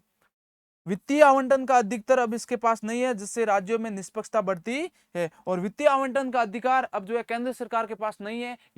और जिससे जो है आपके राज्यों में निष्पक्षता बढ़ती है, ताकि राज्यों में किसी भी प्रकार को लेकर आपस में विवाद नहीं होता, क्योंकि जिस राज्य को जितना वित्त आवश्यकता होती है उतना ही वित्त इनको मिलता है, क्योंकि ये नीचे से ऊपर के दृष्टिकोण पर काम करती है, यानी कि निचले स्तर पर आपको जितनी आवश्यकता होगी आपको उतना ही वित्त प्रदान किया जाएगा, और आप अपनी आवश्यकता की वस्तु या आवश्यकता को पूरा कर सके। अब है नेक्स्ट प्रश्न, भारत की पंचवर्षीय योजनाओं की प्रमुख विशेषताओं, उपलब्धियों एवं सीमाओं का मूल्यांकन करते हुए वर्तमान आर्थिक नियोजन की चुनौतियों एवं भविष्य की संभावनाओं का विश्लेषण कीजिए। अब हम बात करते हैं पंचवर्षीय योजनाओं की प्रमुख उपलब्धियों की, यानी कि 1950 या 1951 50 में जो आपके योजना आयोग का निर्माण हुआ। योजना आयोग ने जो 1951 से जो आपके पंचवर्षीय योजनाएं लागू की, जो प्रत्येक 5 वर्षों के बाद योजनाएं, जिसके तहत अपन कहेंगे 2017 तक जो है योजना आयोग के द्वारा मुख्य रूप से 12 जो है आपके पंचवर्षीय योजना चलाई गई। अब इन योजनाओं की विशेषता क्या रही उनके बारे में पढ़ेंगे। पहली विशेषता थी कि राष्ट्रीय आय। इसकी प्रमुख उपलब्धि यही थी कि इसके तहत जो आपके राष्ट्र की आय को बढ़ाया गया, बचत और निवेश की दर में दीर्घकालिक और निरंतर वृद्धि हुई, और पंचवर्षीय योजनाओं के चलाए जाने के कारण देश में राष्ट्रीय आय में वृद्धि हुई, और उसके साथ साथ बचत और जो है आपके निवेश की दर में दीर्घकालिक वृद्धि भी हुई, यानी कि लोग निवेश करने लगे, और ये जो आपके लंबे समय के लिए हुआ, और इसकी वृद्धि जो आपके निरंतर होती गई। हरित क्रांति का माध्यम से भारत में खाद्यान्न के क्षेत्र में पूरी तरह आत्मनिर्भर बना, और इसी हरित क्रांति के द्वारा एक समय ऐसा था 1965 के समय ऐसा था कि भारत जो है वो खाद्यान्न के लिए पूर्ण रूप से अमेरिका पर निर्भर था, और अमेरिका ने जो है भारत को अनाज देने से 1965 के भारत पाकिस्तान युद्ध होने के कारण अमेरिका ने जो है भारत को गेहूं देने से बंद कर दिया था, जिसके कारण भारत में बहुत ही गहरा खाद्यान्न संकट उत्पन्न हो गया था उस समय जो है। उसके बाद लगभग चौथी जो पंचवर्षीय योजना थी उसके अंतर्गत जो है हरित क्रांति की उत्पत्ति हुई, जिसमें MS स्वामीनाथन ने हरित क्रांति का जनक कहा गया है। उन्होंने जो है आपके फसलों के बीजों में संकर बीजों का उत्पादन करके जो है फसलों के उत्पादन को बढ़ाया, जिससे आज के समय में भारत जो है खाद्यान्नों के रूप में आत्मनिर्भर बना है। बुनियादी उद्योग, लोहा, इस्पात, भारी बिजली यंत्र और उच्च तकनीकी व वैज्ञानिक संस्थानों ITI, इसरो का देशव्यापी नेटवर्क खड़ा हुआ, और इन्हीं संस्थानों के द्वारा जो आपके बुनियादी उद्योग जैसे लोहा है, इस्पात उद्योग और भारी उद्योगों का निर्माण हुआ, और उसके साथ साथ IT और इसरो जैसे बड़े कार्यक्रम भी स्टार्ट किए गए, जिससे आर्थिक विकास को मजबूती मिलो, और इन सब के कारण जो है भारत में आर्थिक विकास को जो है आपकी मजबूती मिली। फिर है सीमाएं एवं विफलताएं। अब अपन बात करते हैं कि पंचवर्षीय योजनाओं की विफलताएं क्या थी, या फिर सीमाएं क्या थी। नियोजन के इतने दशकों के बावजूद बेरोजगारी और आय की असमानता में लगातार वृद्धि हुई, यानी कि संसाधनों का सही रूप से उपयोग करने के बावजूद जो है आपके अपने देश में रहने वाले लोगों की आय और आय में असमानता रही। उसके साथ साथ पंचवर्षीय योजनाएं लागू करने के बाद भी जो है भारत में बेरोजगारी का उन्मूलन बिल्कुल भी नहीं हो पाया। लाल फीताशाही और भ्रष्टाचार के कारण योजनाओं का पूर्ण लाभ समाज के सबसे निचले पायदान तक नहीं पहुंच पाया, और भ्रष्टाचार के व्याप्त होने के कारण जो सरकार के द्वारा समाज के कल्याण के लिए जो योजनाएं चलाई जाती थी या वित्त का आवंटन किया जाता था, वो समाज के निचले स्तर या जिन लोगों को वास्तव में जरूरत थी वहां तक पहुंच नहीं पाया। मानव विकास के बुनियादी अंगों प्राथमिक शिक्षा, ग्रामीण स्वास्थ्य और स्वच्छता की काफी उपेक्षा की गई, और इसके कारण जो मानव के विकास में जो बुनियादी स्तर काम आते, जैसे न तो अच्छी शिक्षा मिली और नहीं अच्छा स्वास्थ्य मिला, और नहीं जो है आपके ग्रामीण स्वास्थ्य और स्वच्छता का भी जो है कमी रही। फिर है वर्तमान नियोजन की प्रमुख चुनौतियां। अपन बात करते हैं वर्तमान समय में नियोजन के यानी कि सही तरीके से संसाधन का उपयोग करने के लिए कौन कौन सी चुनौतियां है। इसमें पहला है बढ़ती सामाजिक आर्थिक असमानता। उसमें पहली जो चुनौती है वो सामाजिक रूप से यानी कि समाज में रहने वाले लोग भी सभी असमान है, और उसके साथ साथ समाज में रहने वालों की स्थिति आर्थिक रूप से भी जो आपके असमान है। जलवायु परिवर्तन दूसरा जो कारक है वो आपके जलवायु परिवर्तन होने के कारण भी संसाधनों के नियोजन में जो कमी आ रही है या चुनौती आ रही है। गंभीर पर्यावरणीय संरक्षण हो रहे, और अधिक उद्योग स्थापित करने या प्रकृति का दोहन करने के कारण जो है वो समय समय पर पर्यावरण का जो है शरण या पर्यावरण को नुकसान पहुंच रहा है। रोजगार विहीन विकास हो रहा है, और विकास तो हो रहा है लेकिन लोगों को रोजगार नहीं मिल रहा है। तकनीकी प्रगति के कारण श्रम बाजार का तेजी से बदलना वर्तमान नियोजन की प्रमुख चुनौतियां है, और जैसे जैसे तकनीकी विकास हो रहा है वैसे वैसे श्रम यानी कि श्रमिकों की जो है वो या फिर श्रमिकों के रोजगार पर संकट मंडरा है, यानी कि ज्यादातर काम मशीनों से होने के कारण व्यक्तियों का जो है वो उत्पादन में जो है कमी हो गई है, जिसके कारण लगातार बेरोजगारी बढ़ रही है। भविष्य की संभावना, अब अत्यधिक विकेंद्रीकृत पारदर्शी और सहभागी नियोजन की आवश्यकता है। और अब की बात वर्तमान में करें तो अत्यधिक विकेंद्रीकृत यानी कि एक ही जगह पर स्थापित हो या फिर एक ही जगह हो,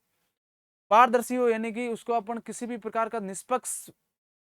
जो संसाधन नियोजन है उसमें जो है निष्पक्षता हो, किसी भी प्रकार का कोई भेदभाव न हो, उनको समान स्तर पर सभी लोगों में समान बांटा जाए, और सहभागी नियोजन की आवश्यकता है। नीति आयोग के माध्यम से सतत विकास लक्ष्यों को स्थानीय स्तर पर प्राप्त करने की मजबूती संभावना है, और नीति आयोग की स्थापना के बाद जो सतत विकास के लिए जो है उनके लक्ष्यों को अपन प्राप्त करने की कोशिश करें। सतत विकास का अर्थ होता है कि आने वाली वर्तमान में जो संसाधन है उनका उपयोग अपन भी करें, और आने वाली पीढ़ी भी जो है उसका सही रूप से उपयोग करे, इसके लिए जो है अपन काम कर रहे हैं। प्रौद्योगिकी, सहकारी संघवाद और जन भागीदारी की सुदृढ़ तालमेल से भारत समावेशी और पर्यावरण अनुकूल आर्थिक समृद्धि की नई राह पर अग्रसर हो रहा है। और अपन प्रौद्योगिकी का उपयोग करके उसके साथ सहकारी संघवाद यानी कि सरकारी तंत्र, राज्य सरकार, केंद्र सरकार और स्थानीय सरकार के तीनों सरकारों के योगदान के द्वारा तथा लोगों की देश के में रहने वाले लोगों की भागीदारी के द्वारा तीनों संस्थाओं में तालमेल बिठाकर जो है अपन समावेश यानी कि सभी लोगों को समान अवसर देकर पर्यावरण अनुकूल आर्थिक यानी कि पर्यावरण के अनुकूल किसी भी प्रकार के पर्यावरण को नुकसान पहुंचाए बिना जो है अपन भारत को जो है नई समृद्धि यानी कि भारत को विकास की ओर आगे बढ़ा रहे या फिर अग्रसर कर रहे हैं। धन्यवाद। ये क्लास यहीं समाप्त होती है। उम्मीद रहेगी कि आप इस क्लास के माध्यम से अपनी तैयारी को और बेहतर बनाए। धन्यवाद।